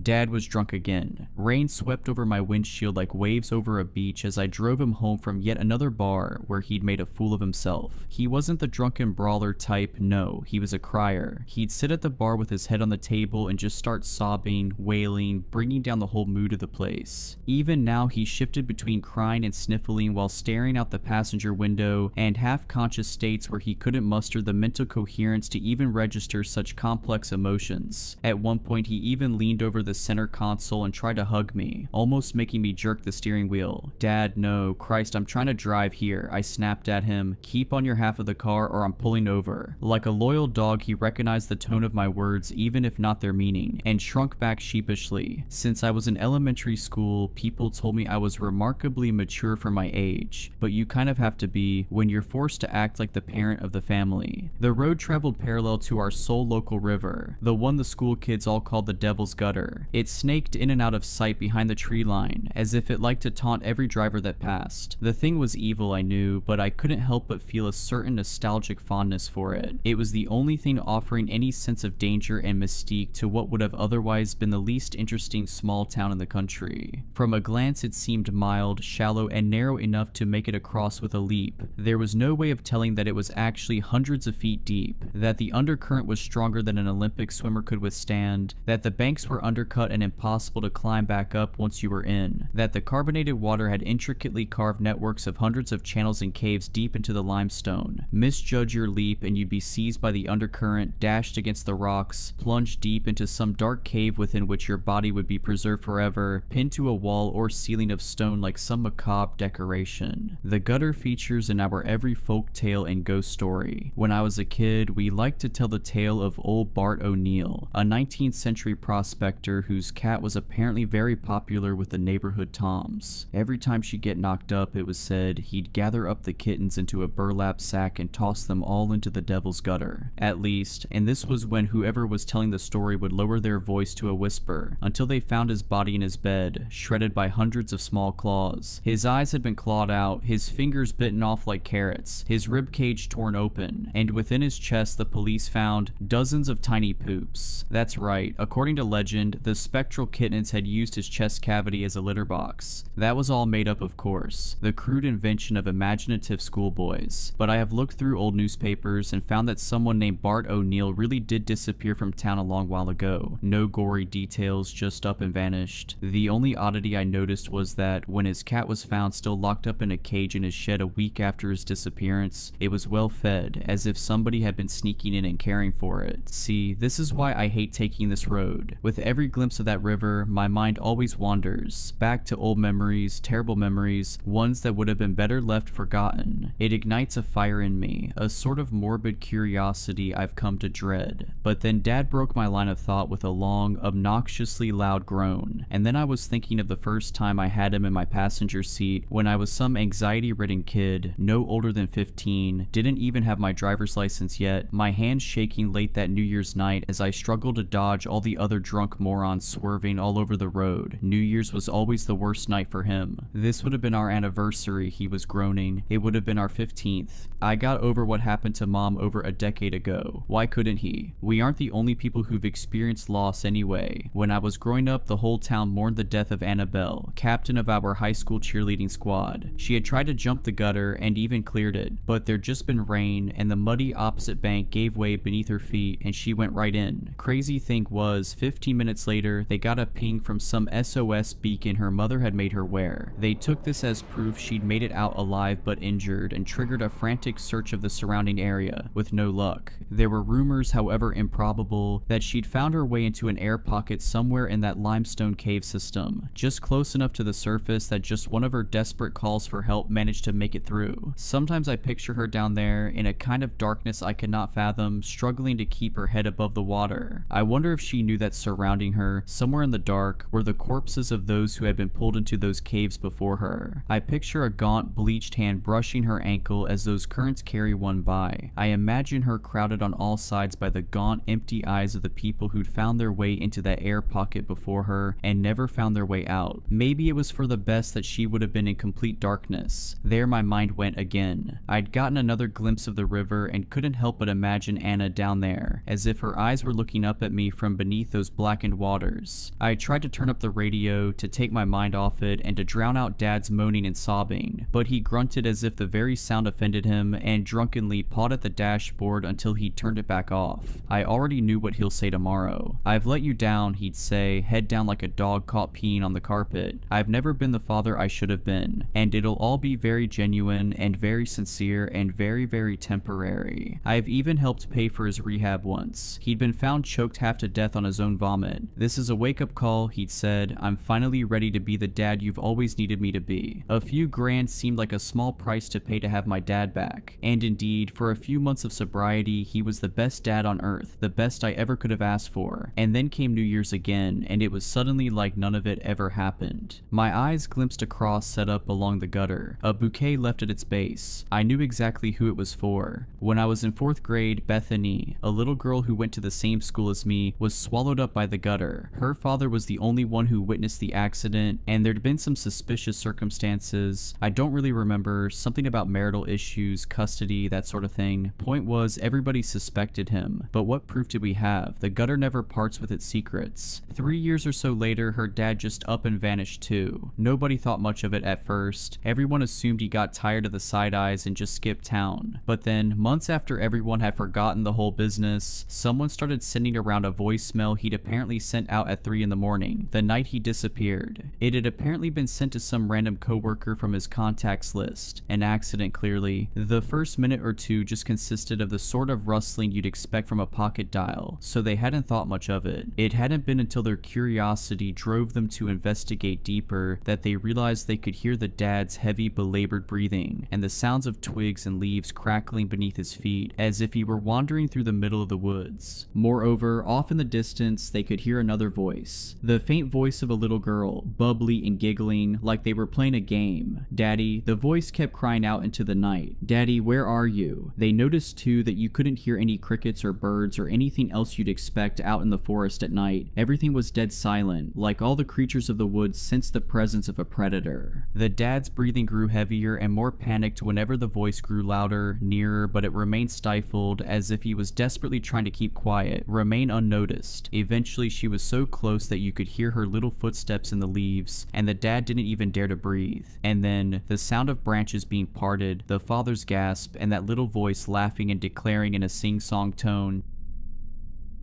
And at that exact moment, the voicemail reached its time limit. The cop's official line was that it was a fake, just some audio doctored up by bored teenagers to feed into the sensationalized mythology of the Devil's Gutter. But Bethany's remaining relatives swore up and down that they recognized that giggly little voice, that it was unmistakable. Lost in thought, I blinked, and somehow in that instant, a woman appeared in the middle of the road. I can't remember the next few seconds. It was as if I'd time traveled. One moment I was driving along, and the next I was stuck in a muddy ditch on the roadside. The hood just inches away from an oak tree sturdy enough to have bisected my car, and Dad was screaming like a madman, incoherently at first, but then congealing into a name. Jessica. He was screaming out for Mom, I realized. Jessica. And as he screamed, he threw open the passenger side door and tore off into the woods with a drunken stumble. When I glanced in the rearview mirror, the woman was still standing there in the road, a vague silhouette barely illuminated by whatever moonlight broke through the storm. But when I looked back with my own eyes, she was gone. I cursed like a sailor as I took off into the storm, blindly in the direction I thought my dad had went. My heart was in my throat. We were so close to the gutter. In his state, he could so easily fall in, become just another name in its long list, another creepy story to tell on school playgrounds. But then it became clear I was in the same danger. The storm was picking up rapidly, sideways rain blasted my eyes, wind tugging at the trees by their roots.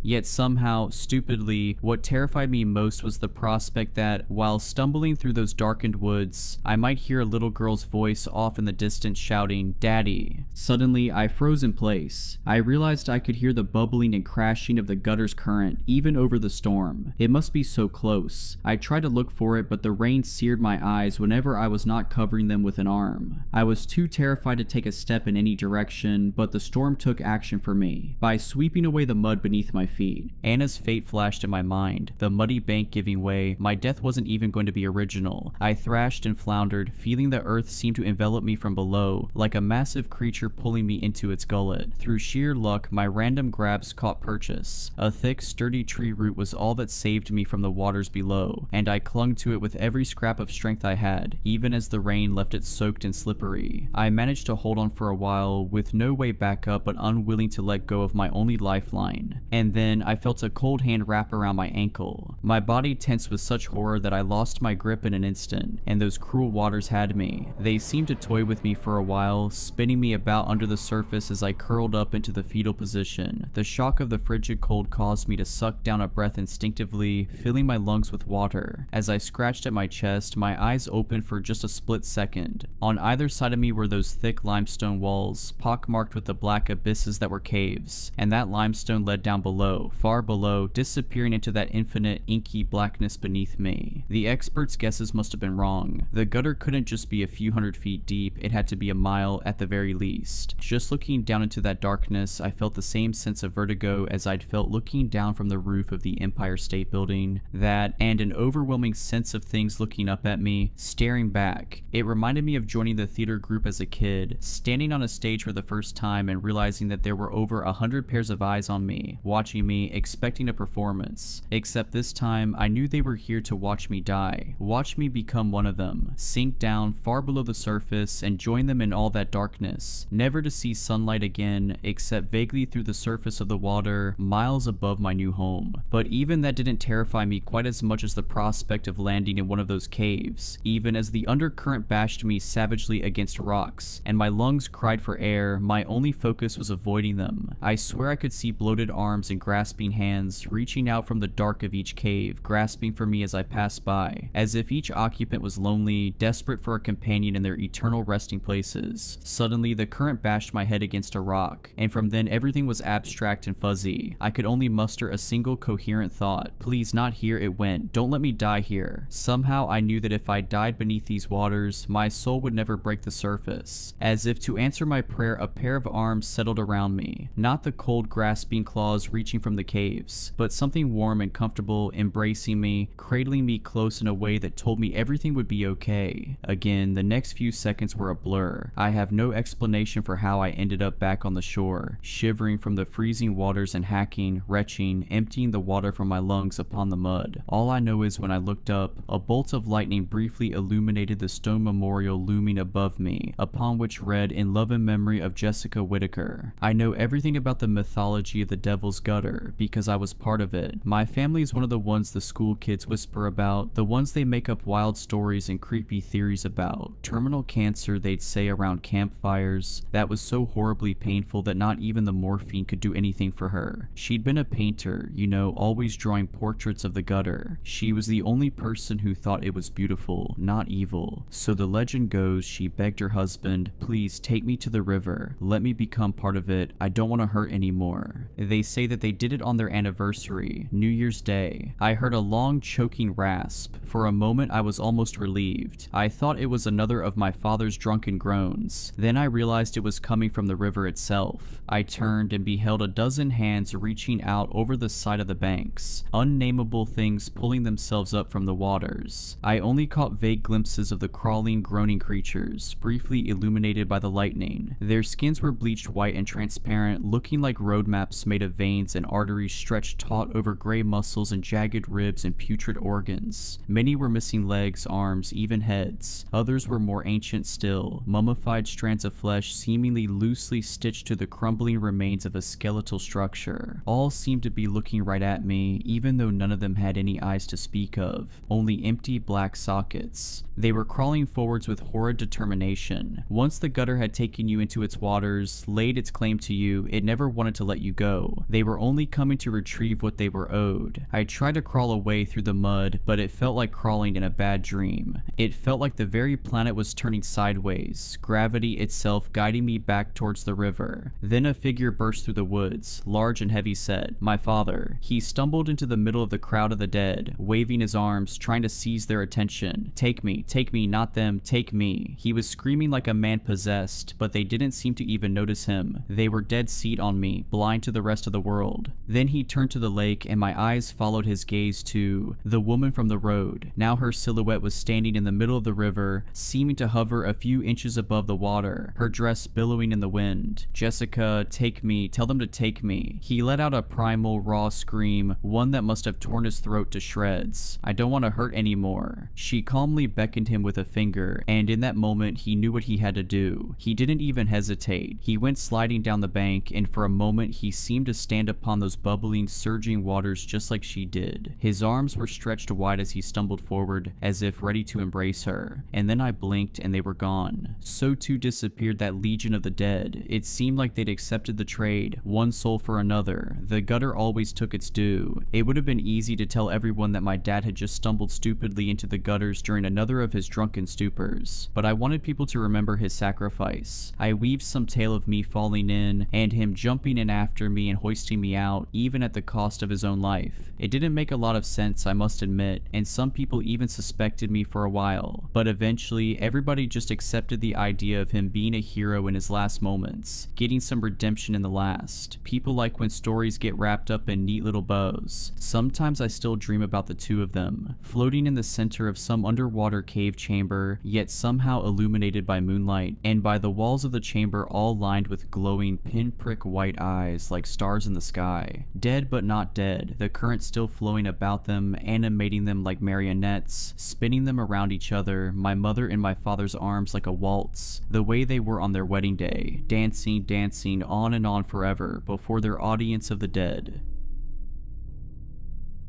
I wasn't allowed to talk to the boy with wings, my brother, but I wasn't permitted to call him that anymore. My mother said he was supposed to be an angel, except I knew what angels looked like, the idealized versions from movies as well as the biblically accurate ones. He was more like a crow, a hideous bird-like creature resembling the body of a male adolescent college student spliced with a diseased bird. My brother didn't even have a name. To my parents, he was like a stray cat who picked them. They didn't love him or want him in the house. On the flip side, he was also an angel, a once-in-a-lifetime opportunity to observe something that defied the laws of physics, with power like no other. He, like my sister, was a lost child of the sky, those ethereal beings who had fallen thousands of years ago and decided to walk on Earth. He had saved my life as a baby. I was so young that I don't remember it, but Mom likes to remind me every year on my birthday that I wouldn't be alive if it weren't for the angels in our attic, my adopted brother and sister. I was born severely premature with only a small chance of surviving one night. Mom said she prayed endlessly, begging for a miracle, and it was visited by the two beings who gave me life through their divine power. When I pulled through, Mom begged them to stay and watch over me until I was old enough to fend for myself. If I think back to my earliest memory, it's the angels babysitting and watching over me. Back then, they actually looked cherubic, or maybe that's just how I remember them. My brother bore huge white wings, almost like a swan, while my sisters were more grayish. They used to smile and giggle, and for a while we were actual siblings. But as I grew up, I saw less of them. Mom would drag them away while we were in the middle of some shenanigans, and I wouldn't see them for days, sometimes weeks. I thought the angels had finally flown away back home. I was sad, I guess. I was just a little kid and my older siblings had vanished. When I started hearing noises upstairs, the familiar sound of their wings scraping against wooden floorboards and the crumbling ceiling, Mom and Dad told me my siblings were now inside the attic. It was too dangerous for them, so they were safe upstairs, which meant no more playing with them and especially no more mentioning them to family members and friends. Mom was very strict with me. They're magical beings, Nini, she told me one night before bed. There's a lot of bad people out there who will want your brother and sister for bad things, so we need to keep quiet about them, alright? I went to school the next day and drew a picture of the two of them playing with me. At the end of class, my teacher gently pulled me aside. Am I in trouble? I asked, and she laughed, gesturing for me to sit down. No,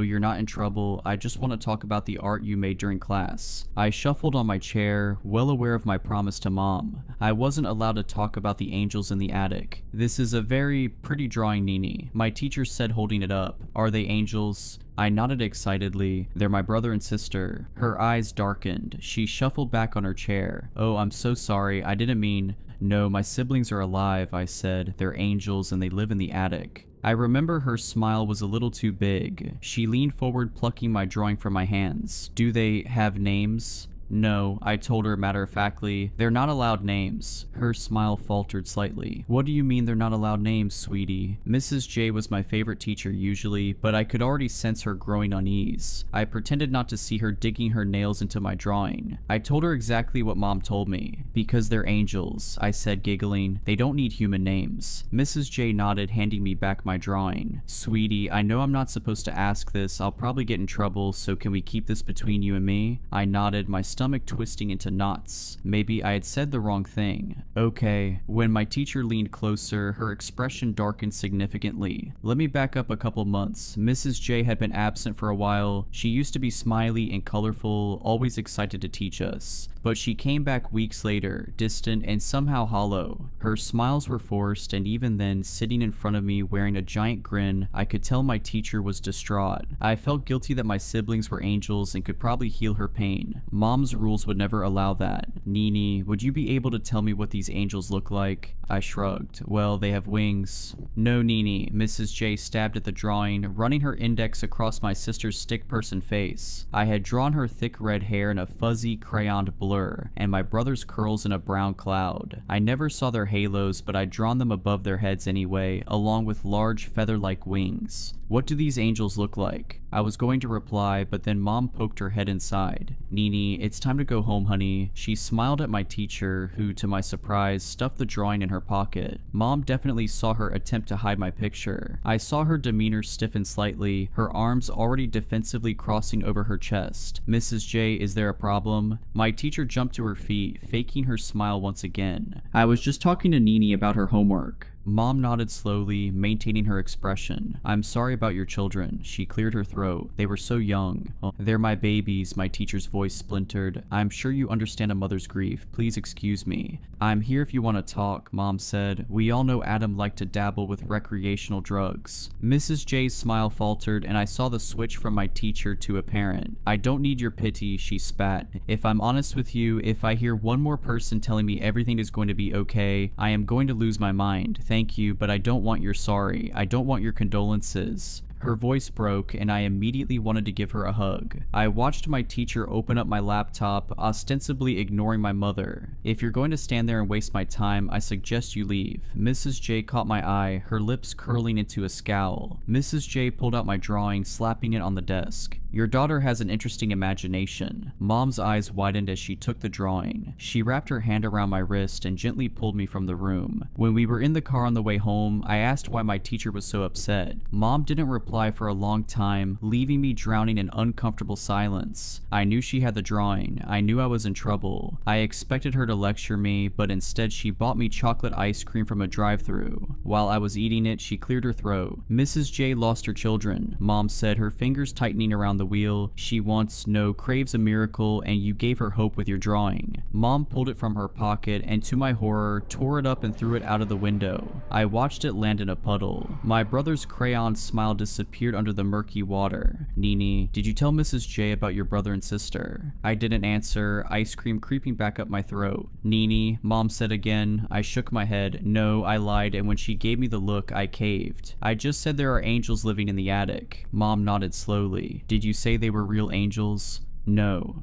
Did she ask what they looked like? I wasn't a fan of the interrogation, my eyes swimming with tears. I don't know, I mumbled. No, she just liked my drawing. Mom curled her lip. You're absolutely sure, Nina, because if you're lying, bad people will come and take your siblings. She only called me Nina when I was in trouble. Yes. Mom leaned back into her seat, breathing out a sigh of relief. That's good, she whispered. I flinched when she turned to me, grasping my hands and squeezing them tight. Because we can't have anyone taking them away, okay? They're your angels, sweetheart. Following that day, I wasn't allowed to even mention the angels in our attic. If I did, either intentionally or accidentally slipping up, I was promptly sent to my room. The problem was, no matter how many times I was told not to talk about them or completely ignore their existence, I refused. These two, whether angels or not, were still my brother and sister. I told my aunt about them when I was maybe 10, during Thanksgiving dinner. It was a slip of the tongue. She thought I was joking. We were all sharing our wishes for the upcoming year, so I had held up my glass of juice, copying my parents' toast, and declared, I wish I could see my brother and sister who are in the attic again. Aunt Jules spluttered on her own wine, and I caught the look she shot my mother. She already had tomato cheeks, giggling a little too much for an adult woman. Mom had already set several glasses of water in front of her, but she was ignoring all of them. Frida, she chuckled, wiggling her eyebrows. Is there anything you should tell me? Mom slowly lowered her own glass, her lips pressed to the rim. Jules, you know my daughter has an overactive imagination. They're more like imaginary friends. Aunt Jules straightened in her seat suddenly, her smile fading. That's not what I wanted to talk about. She turned to me, color bleeding from her cheeks.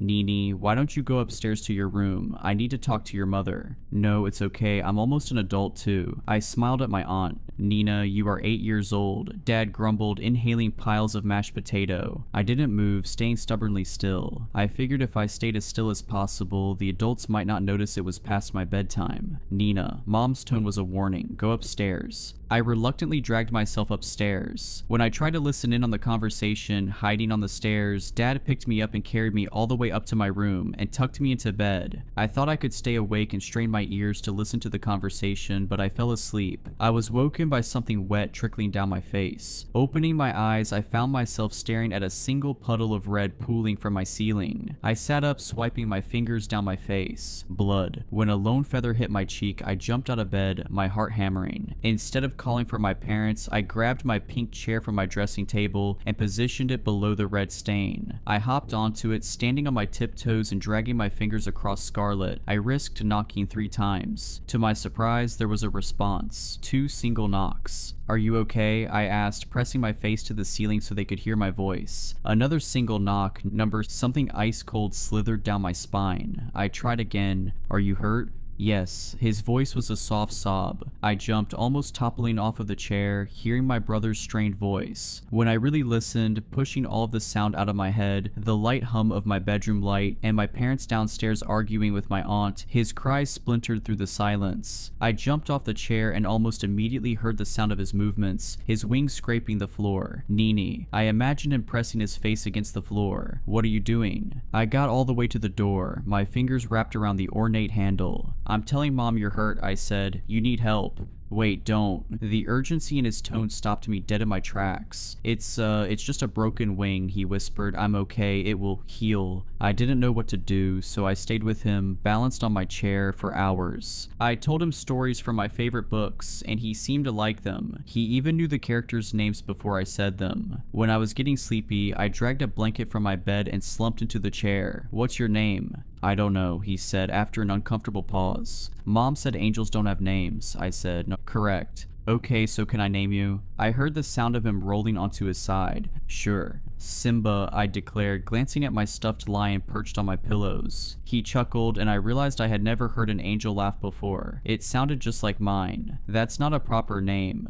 "Peter." I was frowning at my scrappy copy of Narnia. "Nah," he sighed. "I don't think that's me." I picked up a random book, flicking through it. "Okay then, how about Jude?" "Jude," the angel murmured, wallowing the name around his mouth. "I like it." I nodded excitedly. "What about our sister?" "Lily." The small squeak came from the angel girl herself. "I like the name Lily," she whispered. I felt proud of finally naming them, and they started to feel more like siblings to me. I started sneaking food up to the attic, just salted crackers at first, and holy water from my mother's fountain. But angels are hungry and had a particular liking for snacks and junk food. Initially, I shoved the food through the cracks in the floorboards to avoid getting caught, but then I grew brave and started hauling my old Nintendo DS and an ancient game of Monopoly up there. I had to squeeze myself through a suffocating gap, after climbing up a wobbly wooden ladder and carefully removing several floodboards so I could pull myself through. Once I was through though, eagerly holding snacks and games, my eyes adjusted to surroundings, my DS slipping through my fingers. I had never been inside the attic before. When I questioned what was inside, I was told it was for storage, except the storage room smelled of antiseptic. "Could you put the floorboards back?" Jude's shuddery voice startled me. "I'm cold." The two figures slumped against the wall sent my heart into my throat. Jude and Lily. I hadn't seen them since I was a child, since they were dragged away from me when I was playing. I had grown up with their voices bleeding through my ceiling and imagined them much older, but they were still the same age. Exactly the same age. College kids, or maybe older, early 20s. The same angels who played with me when I was a child. The two of them were pale, gaunt in the face, almost skeletal. I always thought their wings were beautiful and swan-like, majestic, otherworldly, but this wasn't what I remembered. I could feel my breaths growing heavy, a shiver creeping down my spine. I wasn't even sure I was looking at an angel at all. Their wings were tattered and shredded, barely attached to their backs, heavy and very clearly weighing them down. When I was a kid, I distinctly remembered my brother's wings as perfect. There was no explanation why they were there or how. The explanation was that they were angels, and human laws didn't apply to them. However, what I was seeing did have an explanation. Jude's wings weren't beautiful, unexplained phenomenons magically sprouting from his back. In the haunting white light buzzing above me, I could see exactly where his naked spine protruded from his skin, splitting in two, where horrific feathered appendages resembling wings blossomed, spliced through a filthy t-shirt. I risked a step toward them, noticing the two of them stiffening up, like I was going to hurt them. Mom lied, that was all I could think. She said they had blankets, food, and books. She said they were happy staying locked away in our attic. The more I had time to think, to wrap my head around what I was seeing, it hit me that this room above our house wasn't a safe place to protect our angels. The light was painful to the eyes, fluorescent and cruel. The walls and ceiling were clinical white,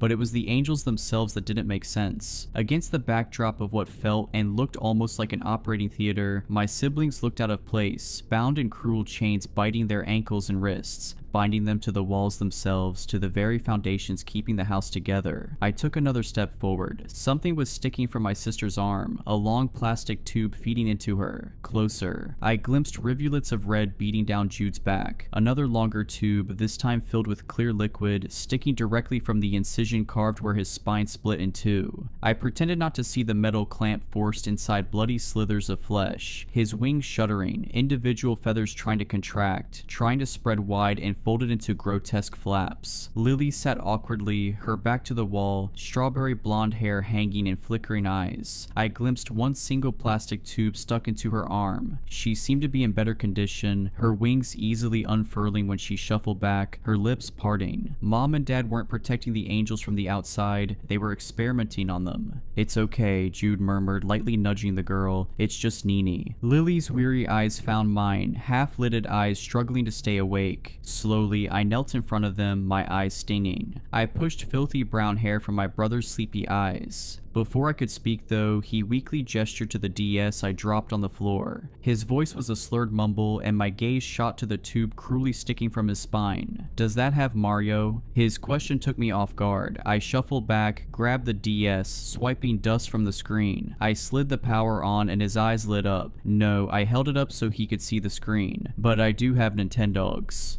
Jude grinned, though I wasn't expecting to see sharp incisors jutting from his gums. "Sounds fun." He held out his chained wrists. "Do you want to play?" I had so many questions, but at that moment, looking at the creases in my brother's expression while he was in pain, I swallowed my words. I played with them until the sky turned dark. When I was packing up, I couldn't resist moving towards, my heart jumping in my chest. I tried to pull the tube from his spine, and his wings jerked, his eyes widening. "Don't." He snarled like an animal, and I stood paralyzed. Jude shuffled away, his wings twitching, struggling under the clamp. His breaths came out in sharp pants, his fingernails almost like claws dragging across the wooden boards. "Don't touch me," he spat. "Do you understand?" I didn't move, and his expression softened, his teeth retracting. "I'm sorry," he said. "It just hurts." I finished for him, choking on my own sob. "My mom and dad are hurting you." Jude didn't reply for a moment before his head jerked up. "Do you remember that one time when you wanted to fly? You jumped off of the bunk bed and broke your arm, and we ran for your mom. We love you and we care about you, but we need help now too." I nodded. "Do you have a paper and pen?" I did. I brought a whole coloring pad up for drawing. I nodded, handing him a blank piece of paper and a crayon. Jude scribbled a number and handed it to me. "Can you call this number?" he whispered. I nodded. "Why? Is it like part of your job as an angel?" His expression furrowed, but he replaced confusion with a smile. "Yeah, it's a job." He leaned back, wincing when his wings brushed against the ceiling, visibly in pain. "I've been here for so long protecting you, I need to check up on all the other children." "Jude," Lily grumbled, nudging him when he rolled his eyes. "Knock it off." "Why?" His smile was bitter. "Aren't we just doing our jobs?" That night, I left the attic with a mission, feeling optimistic. I was going to call the special angel number and help my brother do his job. Mom was making dinner, so it was easy to distract her. I made a huge deal about dessert, and when she was grumbling to herself, pulling ingredients for cookies from the cupboard, I swiped my mother's phone from her purse, locked myself in the bathroom, and dialed the number. I was so excited, my fingers were all clammy. The dial tone sounded in my ear, before the sound of someone picking it up.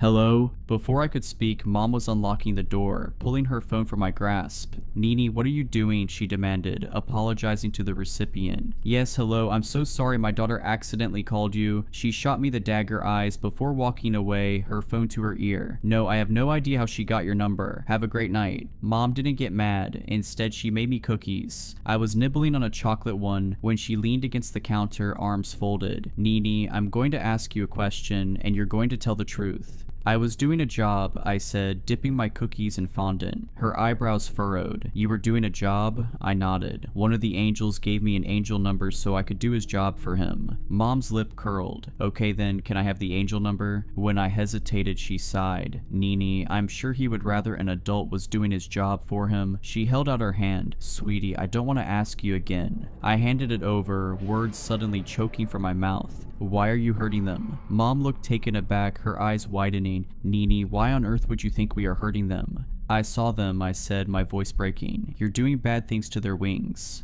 Mom hugged me and I found myself splintering apart, burying my head in her chest. Nina, sweetie, you are very, very wrong, she whispered, wrapping her arms around me. They're sick, Mom murmured into my shoulder, running her fingers through my hair. When they brought you back to life as a child, they were so weak, so they couldn't fly away. We didn't tell you because we didn't want to scare you. I nodded, squeezing my mother to my chest. It all made sense. They were fixing their wings. Your father and I have been trying to save them, she hummed. Of course, with them being so powerful, we have no choice but to take extra measures, which, yes, include chaining them up. She pulled away from the hug, wiping away my tears. Nina, you need to understand that they are extraordinarily powerful, and only chains soaked in holy water will hold them. When they were younger, they were weaker and less destructive, but as you saw, they are growing stronger every day. I felt a pain in my chest. Then they'll fly away, I whispered. Mom pursed her lips, but nodded, giving me another cookie. Then they'll fly away. I didn't visit the angels for a while after that. I think part of me was scared of them, scared of their destructive power. But then I missed them. So I grabbed snacks from the kitchen, a handful of DS games I knew Jude would like, and crept out of my room, making a beeline towards the attic. Except when I climbed the wobbly stairs, the loose floorboards leading to the attic had all been replaced. I had an idea to tell them by knocking on my ceiling. But when I came home from school, running up to my room, my bedroom was out of bounds. We're redecorating, Mom smiled brightly. For now, you'll be sleeping in our room. I had no way to contact them. When my room was finished, I had a brand new ceiling. I knocked all night, balancing on my chair, waiting for a response. I never got one. I did hear them though. In the middle of the night, their pain screams bled through my walls, keeping me awake. I saw their blood seeping through the walls, the ceiling, stray feathers choking the air, as if our house felt their agony. When I slipped out of bed, I stepped on tattered pieces of their wings, pricking my bare feet. I ran the faucet to wash my face, but instead, blood ran thick, staining porcelain. They must have been sick enough to almost feel human. I heard their wails, their pleads for death, and half wondered if they were asking their father. God. Mom told me over breakfast that the angels were deathly ill. She told me to pray for them, and I did, bent over my frosted flakes. I prayed their father would hear them and save them, like they saved me. Eventually their cries stopped. Dad said they were finally stable, and my mother broke down in tears. When I hit my tweens, then my teens, I forgot about them. I was still aware of the sick angels in my attic, but being a teenager, I guess I was more interested in experimenting with my sexuality and spending time with friends. But that didn't mean they didn't exist. When I was 18, I left for college, but I still visited for the holidays. I finally saw them again. It was hard to ignore the boy with tattered white wings jutting out from his spine and the slit in his shirt as he dragged himself downstairs, sneaking into our refrigerator. I wasn't sure what this version of Jude was. He was different from the one I met in the attic. That boy still resembled a human, still felt pain. This guy had talon-like fingernails and a twisted spine protruding from his back, making him appear more bird-like, but his wings were bigger, his spine hidden by a blood-drenched shirt clinging to him. He was always hunched over, moving slowly, his once human features obscured by thick dark hair covering his eyes. I tried to ignore the grime stuck between his toes and the scarlet trail from the refrigerator to the door. He didn't even acknowledge me, sticking his face directly into a frosted cake my mother made. I watched, mesmerized and maybe a little disgusted, as he chewed through the cake, whipped his head up, swallowing it down, exactly the way I'd see a crow eating bread. When his eyes did find me, they were beady and wrong, almost vacant. He ignored me, standing on his tiptoes to sniff around in the cupboard. Jude. I found myself saying his name and it felt and sounded foreign. He didn't respond, ripping open a bag of candy bars. He was ravaging a Snickers bar when I turned to him, swallowing down bile. Jude's sickness really had turned him from an angel into something else. His body was more of a grotesque contortion of angel and human. His bones jutted out in weird places, his wings a lot better and sturdier, but much sharper, every individual as sharp as a needlepoint. How old are you? I asked casually. I'm almost 19, and you've been 19 for most of my life, but you're also an angel, so that would make you like old. It was a joke. I was hoping he'd retained his humor from when I was a kid. I remembered telling him a joke, and he actually laughed, like a real proper laugh. Jude, I said again. He twisted around, chocolate slew dropping down his chin. It hit me when he slowly inclined his head, beady eyes twitching. He couldn't understand me, or at least he was struggling to fully understand me. I noticed his eyes were glued to my lips. He was reading my words. I stood up slowly. Mom and Dad were at the store, so I didn't have much time. If you have wings, why don't you fly away? Jude dragged his twitching body to the door, his arms full of snacks. I didn't expecting him to laugh, one arm whipping out, curled nails gripping the doorway, the other grasping salted chips. His laugh was strange, no longer human, more of a bird-like squawk. Instead of speaking, he saluted me with his candy bar and walked away, still chirping to himself. 2 weeks later, I got a glimpse of Lily. Her wings were larger than her, monstrous gray appendages splitting her spine in two. Lily's clothes were barely clinging to her skeletal frame. She was hunched over, a single chain wrapped around her ankle. She went straight to the kitchen faucet and turned on the stream of water, gulping greedily, her fang-like teeth piercing silver. When she dropped to her knees, weighed down by her wings, I couldn't stand it anymore. I shoved the door open to the patio. Go, I managed to choke out, pointing outside. Fly, I won't tell Mom. I saw her longing to be free, desperation crumpling her attempt at a smile. She nodded, making a beeline for the door. Her wings weren't strong enough, so I grabbed duct tape and reinforced them as much as I could. I pulled off my jacket and threw it over her shoulders, pulling her into a hug. She didn't speak. I don't think she could. Her neck was narrower, more bird-like. I wasn't even sure if she had vocal cords anymore. Go, I said, halfway to the door. I'll go get your brother. With a broken smile, she stepped over the threshold. She was so close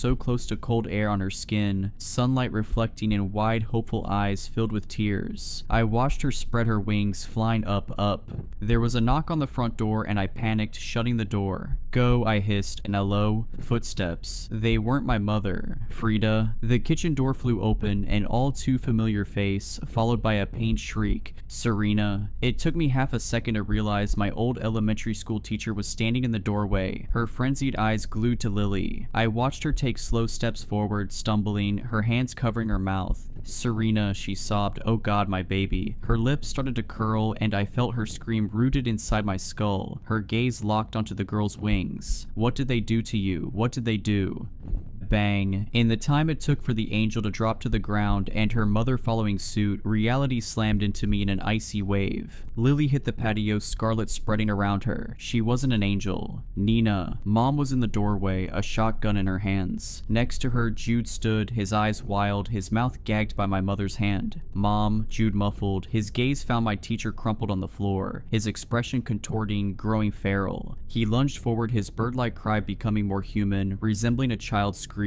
Mom yanked him back, slamming her hand over his mouth. Mom. I watched, paralyzed, as she turned on him, sticking the gun between his brows. Stay, she spat, running the barrel of the gun down his naked back. Mom saw his sharp glance towards freedom, forcing him into his knees. Move, and I shoot her. She twisted back to Lily, who wasn't moving. He dropped to his knees, slowly raising his hands. Okay, my mother gasped out, so I want to get several things very clear. In 2 strides, she was looming over my elementary school teacher. I watched her stick the barrel of the gun, protruding it into the woman's head and blowing her brains out all over our kitchen floor, seeping scarlet and fleshy pink chunks decorating my shoes. The angels didn't react. Lily lying in her own blood and Jude staring dead-eyed at his mother. I couldn't breathe. I was aware I had thrown up all over myself, but I didn't remember moving, only the thick acidic sludge dripping down my face. You don't have a mother, Mom spat at Jude. You are a fallen angel who dropped from the skies thousands of years ago and now walks the earth. I watched her cradle the boy's face. You saved my daughter. You were my perfect miracle. Mom's eyes were manic, her smile widening. She tightened her grip, forcing him to look at her. Aren't you? He didn't reply, his lip curling. Mom laughed in his face. Adam, you were your mother's worst enemy, she said, spite dripping from every word. Do you know how much it upset her to see her own son hurting himself right in front of her? Her gaze flashed to Lily. Serena was a whore of a woman, she spat. Every day I watched and listened to your mother complain about the two of you. You You stole cash for drugs, sold her car, and even used her medication to satisfy your disgusting, filthy habit. Serena was sleeping around and your own father called you a disgrace. Honestly, Adam, I should have left you in that hotel room. She gripped harder, her manicured nails slicing into his skin. Unconscious drooling, a needle sticking from your veins. How pathetic. He cried out sharp, more akin to a crow, trying to jerk from her unyielding grasp. I should have let you destroy your body, let your mother find you unresponsive again. Mom stepped back, admiring him. I gave you wings to save you, she whispered. Dad came through the door, already hauling bleach in a body bag. Mom must have known my teacher was planning to visit. I think this was the point where I was supposed to do something, but I was frozen, standing in pooling blood and splintered pieces of my teacher's skull. Dad hauled the angels back to the attic and I was left with my mother. Grab me a bucket, she said, like disposing of a body was normal. I didn't speak to my mother. Instead, I grabbed my backpack and left the house. I went straight to the sheriff's office and told him directly that I had witnessed a murder and that 2 missing college students were in my parents' attic. I don't think they believed me at first. I shouldn't have led with, I think my mother turned 2 missing college kids into angels. Officially, Adam and Serena would be 39 years old. I wasn't looking forward to trying to explain how the 2 of them resembled teenagers. Still, I sat in the back of the police cruiser, following a dozen cops to my house, which was empty. Mom and Dad were gone, and when the cops broke through into the attic, it was just storage space. The angels were nowhere to be seen. It didn't take the cops long to start pointing the finger at me. I was hauled back to the station, and after I was interrogated and then lectured on wasting police time, I was released. With no choice but to go home, I began my search. Jude and Lily had to be somewhere, hidden away. I couldn't imagine my parents running away with 2 genetically engineered angels. I started in the attic, where all I could find were old boxes, ancient toys, and a D's. Mom and Dad were good at covering their tracks. Moving to my parents' room, there was nothing of importance until I crawled under their bed. There was nothing under there, but there was a lump in the carpet. Another loose floorboard. This one led me into a shallow hole filled with documents. Spreading them across the floor, I found Adam and Serena's names. Mom and Dad were documenting their progress. Day 1. Subjects are calm. Neuromuscular blockers administered. I am going to attempt to make an incision into the spine of the S1. I will update with progress. So far, everything looks good. There was 19 years worth of research and procedures, but they didn't stop after Adam and Serena. I found old files from years ago, back when they were babies. Names that kept going: Nathan, Lily, Charlotte, Matthew, Jesse, Victor, Evangeline. Something sickly crept its way up my throat. If my parents had been experimenting on all of those people, where were they now? I got my answer when I dug deeper into the old subjects. Failed was stamped, a sea of red. Reaching further into the shallow cavern, my fingers brushed something warm, something wet and soft, almost like feathers. I retracted back, and as if it was alive, as if it could feel, the ground rumbled beneath me and I heard that soft cry once more. That wail. I couldn't stop myself. I jumped up, tearing at the walls of my parents' room and stepping back. When paint became slick and wet, bloody feathers stuck to my palms. When a single eye blinked back at me, I stumbled back, my heart in my mouth. Mom was right, she was wrong. She lied about almost everything. Jude and Lily were not angels. They did not save me when I was a baby. Jude and Lily are my parents' successful attempt to replace what is living inside our walls. The angel my house was built on, its bones made from its foundations, its blood splattered across our walls. I think it's upset. I think it wants its children, all of its children, from past and present, back. It's already started to cry, the walls are bleeding, its ceiling is crumbling, floors caving in. The angel whispers in my ear, a language that twists and contorts my thoughts. This thing is threatening me. If I don't bring back its children, it's going to kill me. But I can't help wondering if it's trying to tell me something. Are those that failed still inside our house? I'm updating this post before I post the whole thing. Last night I couldn't sleep. I have been in agonizing pain for hours. Lightning bolts are running up and down my spine. I stuck my hand under my shirt to relieve the tension, only to pluck a single feather quill from my body. What my parents did to Jude, Lily, and all those kids. Am I their next subject? If you enjoyed these stories, please consider subscribing and liking this video. Let me know your thoughts of these stories in the comments below. I frequently talk to my viewers there. But anyways, I hope you were creeped out. Just kidding. Stay safe.